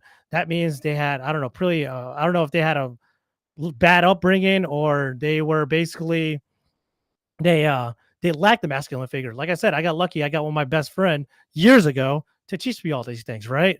And I think that a lot of these guys in the red pill spaces and also the black pillars, they lack a strong masculine figure to guide them properly, to not have such animosity or hate towards women. Because let's face it, we love women. We need women. We need to fucking procreate with them. We need kids. We I need want kids. kids. There's a population decline going on right now. Everyone knows it. And that's fucking bad. It's because of the whole WF woke ideology and BlackRock, DEI, all that bullshit. It's pushing off, pushing on gay faggoty shit and, cutting off genitals and shit. That's what a lot of these people are, It's going to getting get worse. indoctrinated. And it's only getting worse. It's getting worse. It's not going to get better. And No. what you said, I think is really important to touch on, right? Like the fact is most of these guys don't have masculine positive figures in their life. And unfortunately, the only place they're going to get them is from the internet. And that's why awful. That's it. That's the only place that they are going to get these guys. And that actually puts a level of responsibility on some of us, some of us guys who are willing to talk about these issues online. It gives us a level of responsibility that we have to understand that we live in a society that's been completely morally corrupted. A lot of these guys don't have anyone else to look up to. And it's our responsibility to realize that if we're the only figures that these guys have to learn about these issues from, we have to make sure that we're tactful when we present our arguments, when we present our ideology. And we have to sell them on why it makes sense to become a strong, masculine, productive male leader in society, and how you can do that without being a tyrant that hates women. Because at the end of the day, that's good for women and it's good for men, because then these women will actually have some decent men to choose from. But at the same time, these women are going to hate it because they don't want the bad behavior that's currently socially acceptable to be called out. I mean, it's just weird to me that we've made it completely socially acceptable for young girls under the age of 18 to take half-naked pictures of themselves, put it all over the internet for the attention of strangers. I mean, that is like normal. If a younger guy right now is like 16, 17 years old and his girlfriend has an Instagram where she's posting thirst traps to, and he says something about it, that guy is looked at as problematic. There's no way we're going to be able to fix this situation without hurting some people's feelings. And whose feelings are going to get hurt? It's going to be the girls who have very low morality, and it's going to be the guys who are simping, unfortunately. Though, unfortunately, that's whose feelings have to get hurt in order to fix this problem. That's another thing. They're fucking feminized. That's why they get fucking butthurt and start cussing people like you and I out. We call them out on their fucking simps, on their simping, and then they call us like incels. We're like, bro, look at what we got. I'm actually detrimental. I mean, I'm actually helping society out. Like, I put guys in fucking prison and shit daily. Like, what the fuck do you do? Like bad people. Yeah. Like bad fucking people, right? Like, I put fucking pedophiles like away. I help business, develop their, security infrastructure, to make sure they're, people are protected on their, PII information. And then I can ask one simple question to anybody else and be like, what have you done in society to make you worthy of any woman, let alone what like how she looks? Well, you can name me a fucking like a girl that looks like an 8. What makes you deserve that, let alone a fucking 3, right? Right. What have you done to earn the respect of that woman? Hell, what have you done to earn the respect of your peers, your fellow male peers? That's the problem that these guys are doing. They're going to the wrong like advice. Me, I will never consider myself a fucking influencer. I think that's fucking gay. I consider myself more of an entertainer and like an actual socialite, because I like to give out my actual firsthand knowledge of what I have experienced and what a lot of people should not fucking do. It can be taken as advice, or I don't know, word of mouth, however you want to call it. I'm here to entertain and just go with the flow of, getting to know people better and see why they are more intelligent than me and why I can move forward with said knowledge to better out, society in the best way that I can, because that's the only way to move forward is by gaining knowledge from other people and see how you can help other people out. Doesn't matter if you're a man or a woman. This can help out all in like right there in a circle, right? It helps out people in general. You can't be going to Fresh and Fit, listening to all their shit, because I don't think that's, or fucking Rolo, any of these guys, right? Cutting your fucking vasectomy out, whatever, all that shit. I'm like, bro, man. And how and then Fresh and Fit say you can't be anybody unless you fucking fuck 50 girls and make 10K a fucking month. Dude, let's be real. 90% of dudes don't make fucking 90, let alone 5K a month, for fuck's sake. You know, like you got to be realistic with, you know, with the expectation that they have on society that we live in. There's a lot of good men out there breaking their backs for fucking $25 an hour, and they're still getting treated like shit because women are under the illusion that they deserve something better. And that's what we have to help out women and say, look, there's not going to be people like me and Divisive here. Like, Yeah.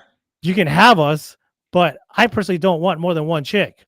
I already have sister wives I'm dealing with right now, and that's a fucking pain in the fucking ass. They're watching the show right now. They just can't understand American, so I'll be speaking in Spanish every now and then just for them. But that's besides the point. I don't want sister wives. I just want one chick, get pregnant, and I'm a little touchy on the marriage shit. I'll do it under the church, but not under the state. But I totally get that. I totally get that. And you know, that's another thing that we have to work to change. That's something that I work with my state legislator on. I've done multiple legislative, basically I host my own Republican town halls where I invite my local legislators at the state level. And you're in Maryland? I'm in Delaware. So fuck. It's a triple Democrat state. So, but the way that, for those of people who don't know how Delaware works, the most northern county is where the only city in the state is, which is Wilmington. And that's all that matters. And if you look at counties, there's only 3 counties in Delaware. There's a northern county, which is Newcastle County, Kent County is in the middle, and then Sussex County is in the south. And if you look at it on a voter map, it's really funny. The northern county is blue, the middle county is purple, and the southern county is red. And that's where all the farms and the beaches are. But it's a really great state to own a business in. And because, look, I'm a beach guy, I can't live away from the ocean. I live on a lake. I go out, I can wake up in the morning in the summertime and go paddle boarding and then hit my gym in my house and then do my work for my computer. So I've built myself a life that's very kind of off grid, some people would call it. It's not completely off grid, but I have a well, I have a septic system. I'm not connected to any, public utilities. I'm as self-sufficient as I can get for the area that I'm in. I feel so dumbed down by hearing you say that. It makes me fucking jealous. But go ahead. Dude, if you buy a house, this is another thing I've helped a lot of these guys on the right learn about. They talk about like going off grid, and they were looking for houses, and I was shocked how many of them didn't know, like, look, you don't want to be on public water. You don't want to be on public sewer. If you're able to buy a house, that should be something when you're looking. If you're going to buy a new house and you're someone who wants to be self-sufficient, kind of off grid, make sure that when you're looking that the place that you're buying has a well and a septic system, because then you're not, dependent on government utilities or city systems whatsoever. But that's one of the things I get to do. I get to talk to these guys about. And when I have these local Republican meetings, I get to have the conversations about men's rights issues. I get to have these conversations. Oh. I get to say, hey guys, it's my meeting. I'm going to pay for your lunch. Come here. Oh, by the way, Title IV, Section D of the federal code is a problem. Where are we at on paternity testing for men in the state? Like, should we think about making that a requirement with some sort of opt-out system? Paternity fraud's a problem. What are you guys doing this legislative session to deal with paternity fraud? And it really helps me set the stage of getting these guys aware, because a lot of these guys, it's not that they're bad people. They're not on Twitter like us. They're not on YouTube. They don't watch Fresh and Fit. They don't watch, Andrew Tate's emergency meetings. They don't know the issues that people are talking about online.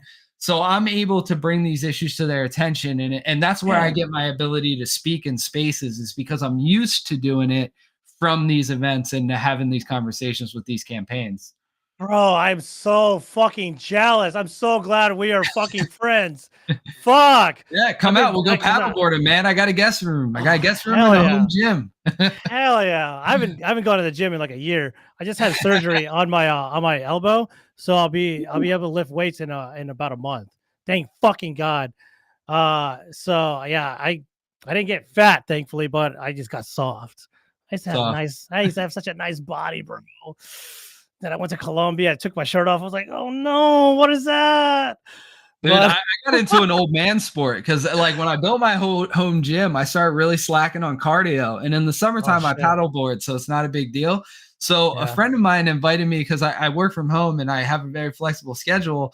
and a friend said, "Hey, try this paddleball thing out." So I went to play paddleball at the local rec center, and it was like all old people, and then there's like a group of young guys, like these young guys. They all work at Legislative Hall. They're all politicians, and they're all like 20 to 35 years old, and they have their own court. And they're like, play this paddleball thing. So I got really into it. It's actually an interesting sport, and that's been my supplement for cardio. So I play paddleball every now and then. In the summertime, I go paddleboarding, and then I work out at my home gym at least 5 days a week. I don't overdo it. I rotate muscle groups every other workout. So. Yeah, I can't fucking wait to get into it. I've been playing soccer my whole life, and I box. Oh, I love soccer. I love soccer back in the day, dude. I loved it. I played it my whole life, bro. I can't watch the World Cup. I can't watch it, but I can play it. I love playing. Okay, now we're gonna fight. But anyways, maybe I need to take it out good. Yo, I will tell you what, like as someone who doesn't watch soccer, I watched on Netflix. Did you see that thing, that documentary they made called We Are Sunderland? Sunderland, I think it was. I know who Sunderland is. Yeah, I went and watched them in Stadium of Light. It was really interesting. As someone who's not even like a soccer person, it was just something that popped up. I watched a lot of documentaries, and it just explained like the different leagues and how these clubs are organized. And it followed the team over a whole season after they got relegated to a lower league. Bro, I've been following that shit since I was a kid. I used to follow all the Italian leagues. Dude, Spanish, Formula English. One's the only thing I watch, like as far as a sport. I don't watch NFL. I don't watch soccer. I do watch Formula One though, and Drive to Survive on Netflix. Awesome. Even if you're not into Formula One, I actually kind of used to be during the Michael Schumacher days. And Fernando Alonso, the old school, bro. Oh yeah, I used to watch it back in the day. I was a big fan. Dude, oh yeah, I knew my old school Formula One drivers. I haven't kept up since like 2005, but dude, that Alexander Hamilton's still in the game. Him and Mercedes were a dynasty for a long time, and now Team Red Bull is just like Max Van Steppen, man. He put Red Bull on the map. It was so interesting to watch. I love it because those guys, to me, like the thing about that anyone that doesn't know anything about Formula One, that I'm a drone pilot, so I love going fast. I love driving. I love racing. I'll drive anything. That's another weird thing that a lot of people don't know about me. I fly racing drones. I've four-wheelers, jet skis, boats, fast cars at race car tracks. I mean, I will drive anything, and I have since I was like 5 years old. And the thing about Formula One is each team gets 2 seats. They get 2 drivers. And those seats are pretty much, you have to earn them every year. Every year, you have to be the fastest in the world. Otherwise, someone's going to take your seat. So I don't know. I love it. I love it, man. Yeah. That's cool. Yeah, that's badass. Yeah, like I said, I haven't been in touch with that. I've been in touch with soccer my whole life, still keep up with it. But as you know, it's gotten a little woke now. Like, I heard. Fuck, man. Like, when I lived in England, Qatar isn't having it, right? Qatar wasn't having the woke stuff at the World Cup. I love that shit. They're like, get that faggot shit out of here. We don't want that, man. We don't like your trannies and shit. Get the fuck out of here. Keep that. Don't. And then they got pissed at the Qataris. Like, motherfucker, this is their country. This is their rules. World. Yeah, man. I used to live in Qatar, so I know how it's like out there. I used to live in the Middle East. It's like, dude, my Muslim friends. So I'm part of it's a male Muslim Republican group where the Muslim community is trying to get into politics in my area, and they're more right leaning because they're more religious and they're not about this stuff that the left is doing. And one of the things that I will say from hanging out with those guys is it does make me a better person because I cuss less around those guys. Those guys don't cuss. Yeah. They don't gamble. They don't go out and drink alcohol. I mean, at least I know that there's bad members of any religion. My friend calls himself a bad Jew. He doesn't go to temple. Some people are bad Christians. You know what I mean? They don't go to church except for Easter and Christmas. But all the Muslim men that I know from like my men's group, they are actually like practicing. Like they pray every day. They don't do anything that it's considered haram. And just being around those guys is like really interesting because I find myself using different language. I'm like, all right, I'm cussing less when I'm around you guys.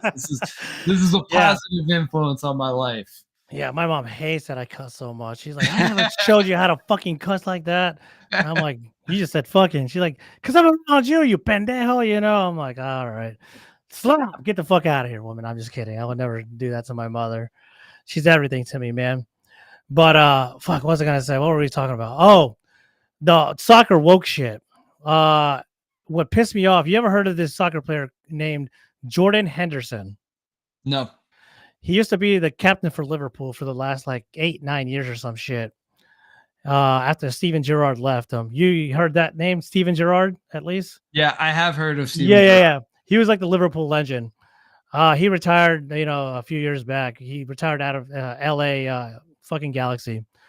So Jordan Henderson became the captain for Liverpool. Just a few years ago, they started indoctrinating the woke ideology into the premiership, making everyone wear fag armbands, fucking rainbow colored flags on their fucking arms to support the LGBTQ shit. Jordan Henderson last year, he just transferred over to Saudi Arabia. They don't fuck with that faggot shit over there. Nope. Guess what happened? He got a lot of flack for still supporting them, even though he's not gay. He's an LGBT fucking, ally, whatever. Yeah. And guess what? Everyone in like all the England press, the sports press are attacking him. He's a fucking, homophobe and shit. He's like, just because I moved to a different country doesn't mean I'm not an ally. What the fuck, Like they went, dude, England has gone fucking Canadian woke now. It is so bad.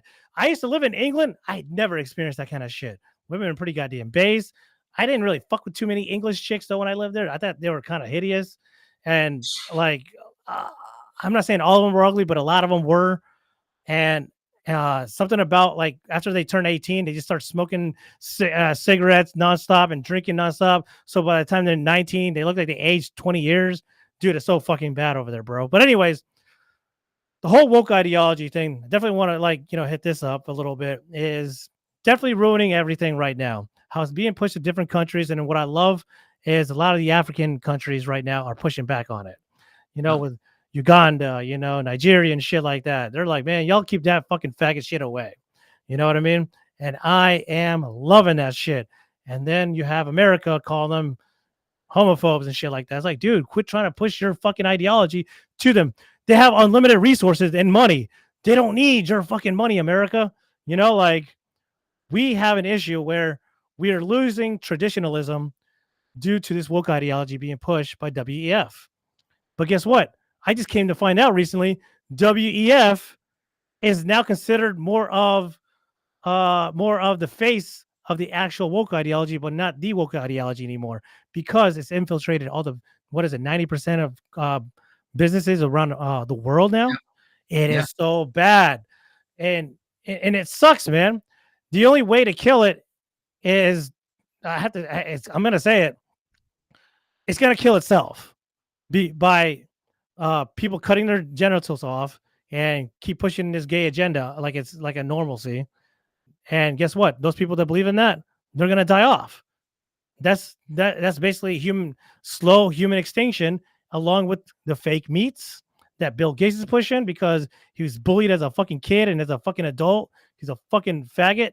And with BlackRock pushing their DEI into all the big corporations, and they push it onto my last few companies. I didn't fuck with that shit. And you can see also with this DEI shit being implemented in all across the biggest businesses in all of the world, how their products now, their what do you call it? Not the end product, but not the finished product, but their not the sale that they do. God damn it. This is what I hate, being, multilingual. I always forget what I need to say. But anyways, maybe I'm just speaking too fast for my mind can keep up with. But anyways, I'm just going to say the end product of what businesses are made for are not being met on time because they're hiring people that are underqualified due to meet certain expectations based on religion, race, color, sex, and shit. And I don't fuck with that. Like my business, whenever I hired these guys, they were based off the fucking resumes, and I didn't give a fuck, what your name is. As long as you fit the bill of what I want, you're fucking getting hired. You can talk to me like a man, or if you're a woman, you can, do the job. I don't give a shit what you are. You can do the job. You're going to get paid. Unfortunately, I don't have to fall under the DEI ever because one, my business falls under 15 people, and two, even if it were to go over 15 people, anyone that tries to invest in me, I gotta see that we see eye to eye. I just recently turned down a multi-million-dollar, investment opportunity. I could have been done for life, but I had my lawyer look into the products of what they do, the end products of the business models that they wanted me to do to achieve, and what their ideology was and what they wanted to do. Dude, it was all kinds of fucked. I was like, I am not selling my soul. I do well enough. I could have done better. I ain't selling my fucking soul, dude. I'm sorry. I'm not desperate enough. I do have a price. $5 billion. Give me cash. I want to be a billionaire club. You need that extra comma. That extra comma, yeah. Bro, put me in a billionaire club. I will wipe out this Rumble channel. I'll be like, man, fucking DEI's the shit. Yeah, man, everybody, let's chop our dicks off, Let's get fucking 10 fucking vaccinations. Fuck yeah. I will fucking spread all that fucking falsehood all over the fucking internet. I will make it known I am a fucking warrior just because I'm in the $1 billion club like that faggot ass Mark Cuban is. You know what I mean? Look at fucking right oh my god! You saw my tweets that I was fucking doing and shit. I was like, man, this fucking faggot piece of shit. I met him too 10 years ago. Way is trolling him so hard. Way I love her account. She's been trolling him so hard. And the Hodge twins have been bullying him pretty bad. So is Scott Adams, the Dilbert guy. He's been trolling him pretty hard. He's been getting. But it's funny. You said something about Bill Gates. I watched that video on a regular basis of when he got hit in the face with the pie when he was in that antitrust on his way to the antitrust lawsuit in the late 90s. I really think that was the moment. Bill Gates got smashed in the face with that cream pie on his way to court. And it was at that moment he was like, I'm going to kill every one of these peasants. The peasants are going to pay for this pie. I think that was the moment he went evil. But you know what? It's a really serious issue. You're talking about this DEI agenda in corporate America. And we've seen some dramatic situations arise because of it in the airline industry. And we're also going to see some really serious repercussions from this in the medical industry. When you're talking about heart surgeons, when you're talking about people that are performing, very high risk medical procedures, diversity, equity, inclusion isn't the way to hire people, especially in any kind of public safety situation. We need to get back to merit. We need to destroy it. And at least we have someone on our team like Elon Musk that is willing to fight this cancer. But the problem is, Elon Musk has a certain amount of allegiance to the left. I mean, Linda Yaccarino is someone who is, I mean, she I'm streaming right now. I'm streaming on fucking X right now too. But and my issue with Linda is that she was just a part of the mechanism. Like everything, I understand her role. Her role is to attract advertisers. But our problem is that the advertisers that she has the relationships with are the problem. They are exactly. They're the evil. They're the evil fucks. Yeah, they're the ones who have incorporated all this DEI stuff. They're the ones who have completely bought into all these communist and Marxist ideologies that are just ruining the country right now. And I really hope that in the future, Elon finds a new way to monetize, because I want these companies to die. I think IBM, after that video that was released by dude, that should kill them as a company. There was a CVS just came out with it. They had a leak of CVS internal emails with what they're doing. It was very, very bad. It was multiple emails, packets that were distributed to the high level management of CVS. And they have they've gone Canada woke within their company. Like it's that bad. And it's like, these companies, let them die. IBM, I hope someone from, what would be funny? Because IBM is a very strong American company, and I hate to see American companies get overtaken by foreign competitors. But if the Emiratis, if someone in Dubai with a lot of money wanted to compete with IBM, right now would be the time.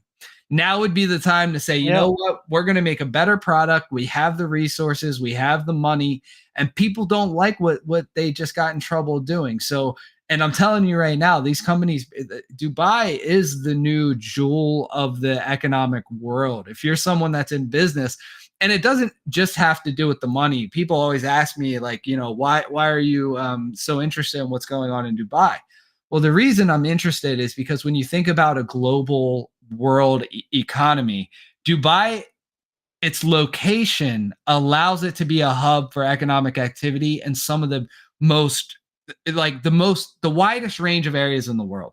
From Dubai, you can go to China. From Dubai, you can go to London. From Dubai, you can go to Paris. From Dubai, you can go to all these places. It has a central geographic location that if you're a successful company based out of Dubai and you have a meeting with a Chinese manufacturer, you can hop on a plane and be there within a few hours in China. If you want to work with the Russians, you can go to Russia and work with the Russians. If you want to go to the UK and work with the British, you can go to London from Dubai.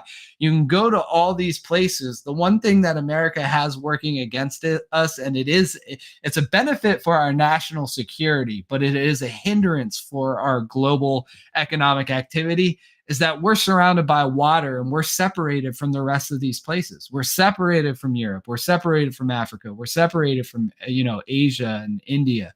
And Asia, India, the UK, the European Union, all these places have the potential, if they can fix their governments, if they can get this woke ideology out of their governments and start embracing capitalism in a free and fair way, they have the potential to be really powerful economic opportunities for companies that are based out of Dubai that could compete with these American companies right now that are failing. You're right. It's hurting their end product.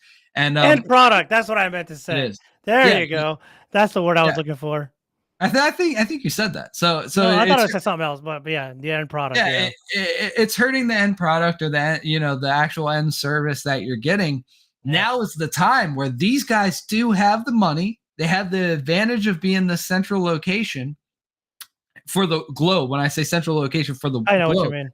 Like, that is a huge advantage, and we're already seeing it happen in the Bitcoin world. The bottom line. The bottom line. There you go. The bottom line. There we go. That's what I meant to say. The business bottom line. The product. The product bottom line. And it's suffering. It's suffering from multiple 100%. Corporations are suffering. Yeah, you're so right. Especially, like, I didn't even think about the medical part. I was just thinking about the fucking the bottom line for IT. I was thinking about bottom line for like you said, airlines. Bottom line for police. And you know what's we didn't talk about?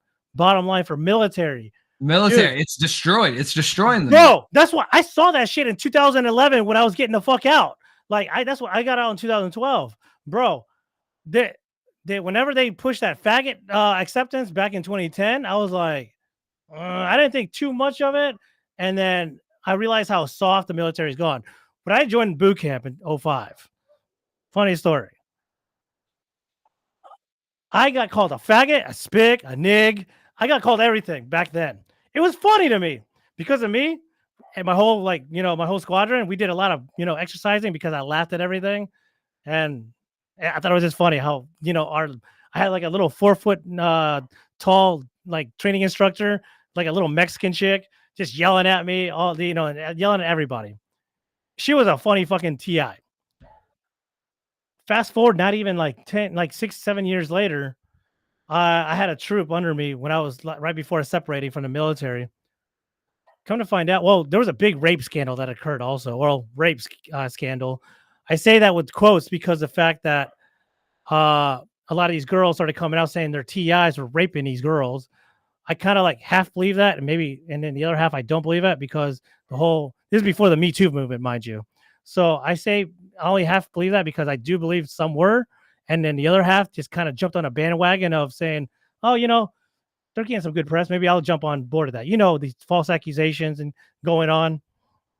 And then I come to find out also they stopped cussing in basic boot camp. Can't even cuss in boot camp. I guess you can't really like say any mean shit anymore.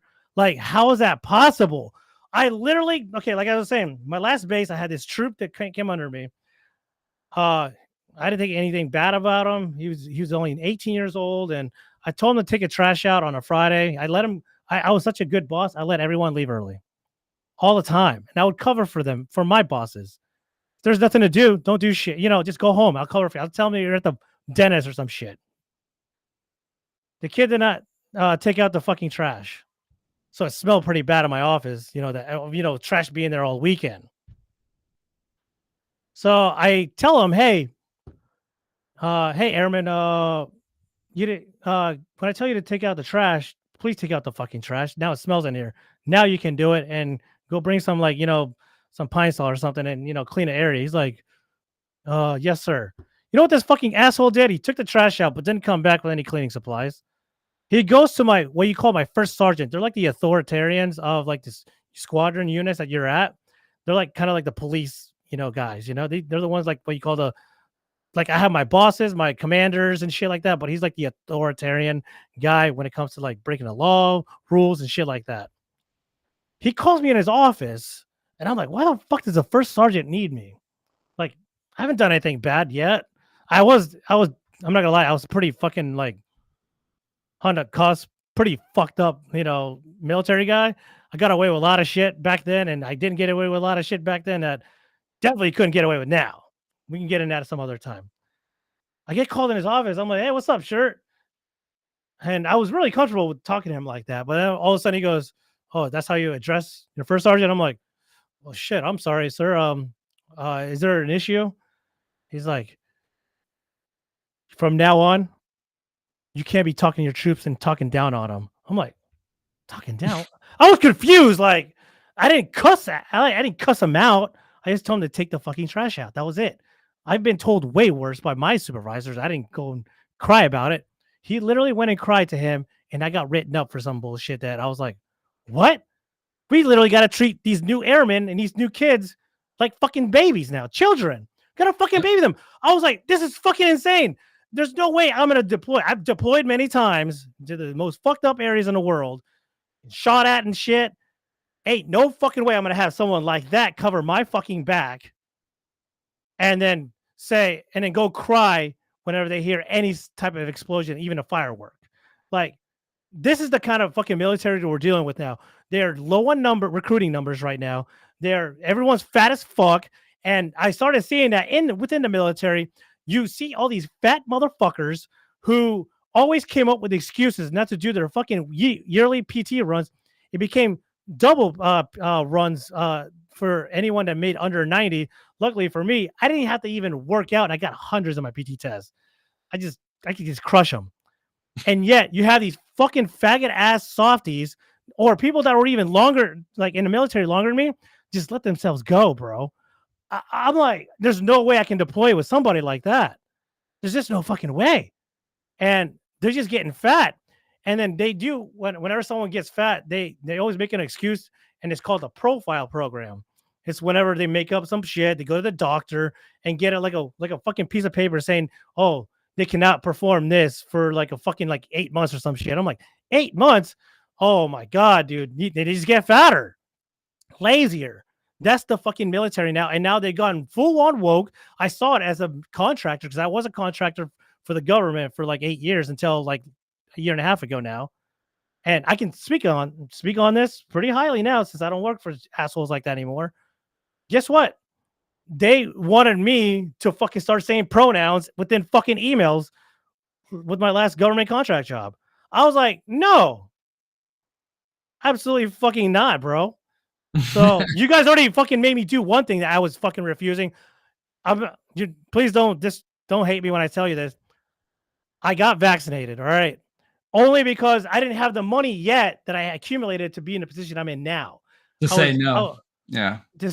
I tried. I was the only one of the last people to fight off that fucking vax, though. I was like, literally, it was like pulling teeth for me, right? Or from them to me, because I just refused to do it. And then all of a sudden, once that company said, if you don't get vaccinated, we're going to let you go. I'm like, fucking assholes. And I was living in Hawaii. I already had a good amount saved up, but to live in Hawaii on just savings won't last me long as they would here in Florida.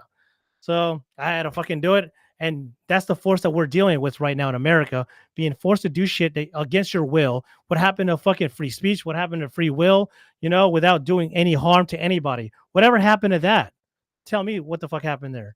right? It's been replaced by authoritarians that want to regulate morality. They think their version of morality is the correct version, and that if you don't ascribe to it, you are somehow hateful. You are somehow bigoted, or you don't like people because you're not willing to adopt the same version of morality that they have.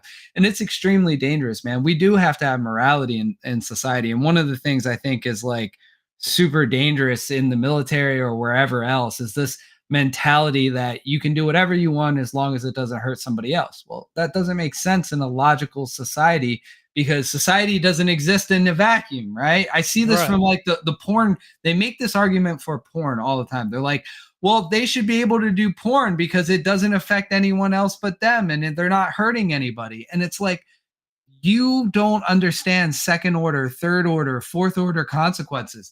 I'm a big personal responsibility person, but if you're out there creating pornography as an OnlyFans model, you've contributed to some 16-year-old's porn addiction. He finds your OnlyFans content. Now he's a socially awkward incel that can't talk to anybody. And whether you intended that to be the case or not, you contributed to this negative part of society. That's what I mean when I say society doesn't exist within a vacuum. Say a husband, again, I'm a personal responsibility. It's the incel's fault for looking at your content.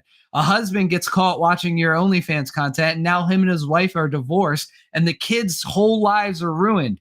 Yeah, you didn't intend for that to happen, and it's completely on the husband. He shouldn't have been looking at your content, but you created a degenerate product that exists in society. And whether that was your intention or not, you have caused harm to people. You really have.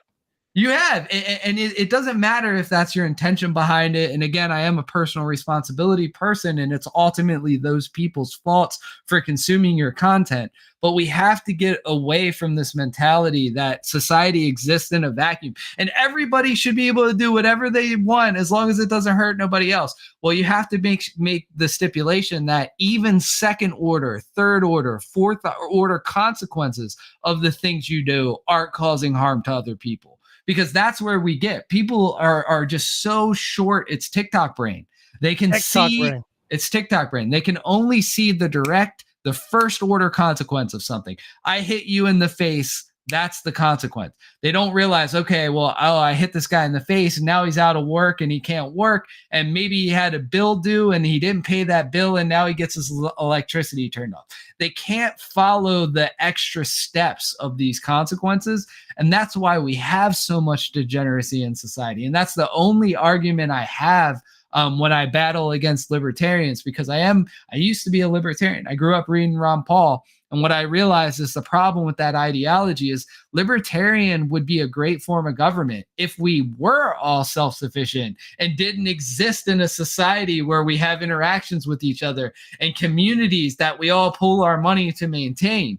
But since we do those things, we can't have a libertarian form of government. We need some form of government morality, a baseline of morality for society that government is going to have to enforce at some degree. And then people get into the argument of, well, whose morality do we enforce? And I would say the best we could do is come up with something that the majority of people would agree on. I think 10 commandments, most people can agree on stuff like that. Like you shouldn't kill, you shouldn't steal from people, you shouldn't sleep with other people's wives. You probably shouldn't beat your kid, but we have to have a level of morality that most people can say, you know what? I'm on board with that. And even if my religion is different, even if I'm a different skin color, even if my sexual orientation is different, whatever my background is, I look at this list of morality and I can say, yeah, I'm on board with that morality. How do we enforce it and make society safe? Yeah, I completely agree. Like me, when it comes to the whole morality thing, like I don't care if you're gay. I have a lot of gay friends, lesbians, whatever. But even my most lesbian, friends, they're pretty fucking base and believe in a nuclear family. Like it's like, damn, maybe if I was raised different, maybe I could have had a family, even my gay friends, maybe if I was raised differently too. I don't know. It all depends on how they are raised.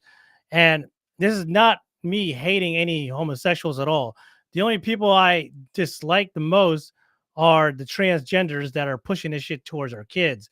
That's also a very detrimental thing that society is being pushed on, and that is not good. And I definitely want to fucking like beat the shit out of these fucking people whenever I can. And then you have the detransitioners and the people, in the LGB, not T, communities that I follow. They don't even fuck with any T's unless they're like the detransitioners, right? And they're going against Chloe that. Cole. Yeah, exactly. And like those are the people that are actually trying to push for a better society as well, because believe it or not, they also say they believe in a family nuclear dynamic structure. They also can see what the society is turning into. The WEF, BlackRock ideology that they're pushing onto us is actually human extinction, and it's currently going on right now. You can see it for the population decline in the world, including here. And what's even worse is the decline of white fucking people. I did not. I gotta get my whites, like the fucking fight that they need. As a matter of fact, I wish more white people would be fighting against this, but they're all too scared for their livelihoods. For example, they might lose their job, business, whatever, right? But I think it's time for white people to stand up against this woke shit and say, we are the official people that are the minorities now. We need to fucking stand up for what's right. And it is not racist for white people to do what the blacks were trying to do in 1800 for slavery. It's all more or less the same shit. This time, white people are literally vying for their fucking lives and their livelihood to maintain their fucking families and, grow with that family. Because a lot of people with this narrative going on is saying all white people are bad. That is fucking false. I live right now in the most redneck fucking area of Florida. Nothing but white dudes, people, families, trailer park people around here. They are the nicest fucking people. They are not racist. I had the mentality during my liberal fucking, faggot days that they were racist. Oh, blame the white man. I got arrested because it was a white cop. No, dipshit. I got arrested because I fucked up carrying cocaine in my car. I got arrested because the bar fights I got arrested for were self-defense. But I should have walked away and, avoid a confrontation, not blame the white cops or the white dudes whose wives that I fucked, blame them. That was all on me. You know what I mean? It takes a sense of morality for people to come to fucking realize white people are not the problem. It is a fucking you problem. It doesn't matter what skin tone it is. When I meet people, I don't meet them by their skin tone. I meet them by their character. I don't give a fuck if you're even a trans. I will fuck with a trans person if they're base. You know what I mean? If they don't have a sense of morality that doesn't align with mine, then I can't fuck with you. You know what I mean? Because there's no way I can be on board with anybody that thinks it's okay for people to keep transitioning. That's not helping society out. That's killing society out. If I were to push that gay agenda or even tranny agenda, how is that helping benefit me in society? It doesn't. It's killing society. Me, I'm all about having kids. I was against kids many years ago. Now that I have money, I'm able to retire any girl that I decide to be with one day. When I mean retire, I mean I don't give a fuck if she's making millions more than me. Under my belt, she's gonna have a nice home. I just want her to, give me like fucking 10 kids. I don't want that many. I do want a lot of kids. I want at least 2 kids. The more the merrier, though. But the whole point is we got to populate the world. And the way with the migrant movement going on, the immigrants right now, that's not the proper way either. They're filling up America south of the border right now with the wrong set of people just because these Democrats are fucking going to lose a fight that they know they cannot win unless they fucking have to cheat in this way. And guess what? The more of those immigrants that are coming, guess what? They're killing off more white people with that. You got to think about that. And I am not on board with that. And then they're making it, and then all of a sudden it's okay for people to bash white people. Get the fuck out of here with that shit. Like I feel like it should be all game, but whenever white people can't make fucking jokes on other people, that's what I'm like, fuck that. They have my fucking nigger card. They can use it now. I give them that pass. And then like say jokes, whatever. I don't give a fuck. I don't get offended. You can say anything offensive. I'd be like, that was pretty good. I give props to where it's due. The whole point is population control is what the WF started since the fucking early 1900s. And like our boy G. Edward Griffin has been preaching about for decades, has now been intact fully now. since the 80s, and now it's fully developed now to the point that in 2035, we're going to have more feminists if we don't put it to a stop immediately. If we don't work with our local governments, that's what I'm trying to do, by the way, Divisive. I don't know how to start this. Like, I don't know if you saw my tweet. I have $100,000 war chest I'm willing to put out right now to any politician, any lawyer willing to break necks for men's right activism, right? What people get wrong about men's right activism is women get immediately triggered, like, oh, what the fuck? They hate women? No. Men's right activism is a cause that the egalitarian society that we're currently living in is killing off masculinity. It's killing off men from working jobs that they actually earned through hard work and then they're hiring women of color, any women of any sorts over overqualified men because these underqualified feminists are crying foul over the fake pay gaps, saying they don't get enough opportunities when that's not the case because women don't go for the jobs that could give them the best opportunities, like STEM. Everyone knows is male dominated, or even the infrastructure of the world. Why aren't women in there? Why? That's because they're busy trying to be like the Kardashians and shit, right? That shit is poison. They're on OnlyFans, Or OnlyFans, OnlyFans, porn, watching the Kardashians, Instagram whores. Yep, bro. Dropping product links on Instagram. Exactly. They don't want to build houses. I mean, some of them do, right? And this is the issue. Minority. Right? It's the minority. And what we need to do is when I talk about MRA issues, the men's rights activists in my state are very organized. So I got to give those guys credits. And what they do, I need to learn how to do that with Florida. You got to show me.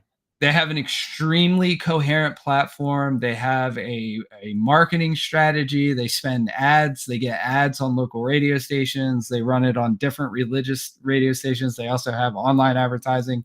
And they have a very coherent platform. And one of the things that they're really good at talking about is this isn't about fighting for men's rights only. This is about fighting for issues that is going to make men and women's lives better and correct some of the imbalances in the family court systems.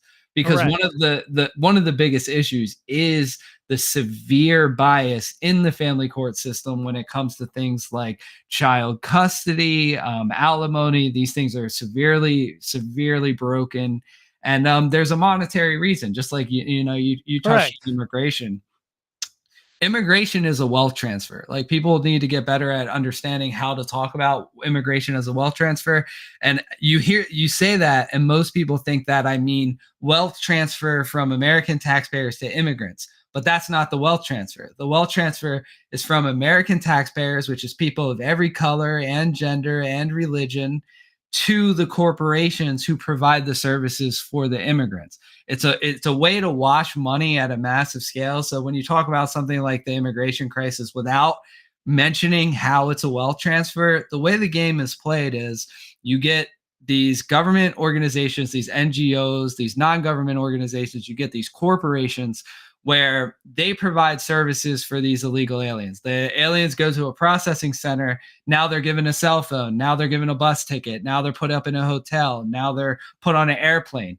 Well, an airline has lobbied to get that deal to fly the illegal immigrants to different places in the country. There was a telecommunications company. Somebody provided the cell phone that they're going to be carrying. There was a medical supply company that's using the tests for the medical screenings at the processing centers. That was a private company that got that contract with the government to provide the medical supplies that are going to be used for those medical screenings. So the way that this wealth transfer works is we all pay taxes. The government has this big pot of money. Those corporations give that money to the lobbyists and say, hey, we want to get the contract to fly these immigrants. We want to get the contract. BlackRock has all the residential property that's being rented out to them. We want to get that money. So they get that deal. And then in a time when they were losing a lot of money, because after COVID, Americans didn't have money to upgrade their cell phones. They were going to keep their cell phone for an extra year. They weren't flying on airlines because they wanted to save their money coming out of COVID. They weren't staying at hotels or renting these properties that were, $2,000 a month to rent. So now, instead of losing money, they got a guaranteed check from the U.S. taxpayer. So really what we're watching here is a wealth transfer from all the American taxpayer to the personal favorite companies of all these politicians, and the politicians make money on the back end by buying stocks in those companies. If you're a politician and you know Delta's about to get the contract to fly the illegal aliens all over the country, you know that's going to happen. The rest of the public doesn't know it. No one in the public even knows the terms of these deals, but you know what the terms are going to be. You know that every empty seat they have on an airline, the government's going to give them $150 per empty seat. Well, you know the exact details of the deal that company's getting, and you go out and you buy a bunch of Delta stock. And now this illegal immigrant crisis is happening, and you're making record money on your Delta stocks. And then Delta makes record profits, and then they give that back to the same politicians that gave them the deal in the first place. So what we're watching right now with the illegal immigration is a giant wealth transfer. And it's very sad because it's just taking more money from the American taxpayer and giving it to the corporations that already own everything. So correct. Damn, that's some knowledge right there. That's how it works, man. I did not know too much of that. I had an idea of it, but damn, that was really good shit. Fuck. Damn, Jack, you just got some knowledge bombs right there, Jack. Jack's a cool guy I met a few months ago on another like big, streamers Discord. She's different. She's definitely an interesting human being. Oh, by the way, guys, Divisive is gonna be doing his shit live on his channel. So go to his channel, subscribe to his shit. I'm gonna be going on his channel at 9 o'clock. I'm gonna be cutting this here in a few minutes. I know I kind of went overboard, but we just kind of went with the flow, but I know you want to get ready on your shit too. So everyone, go to his shit. Go ahead and follow his Twitter. It's so much better than mine.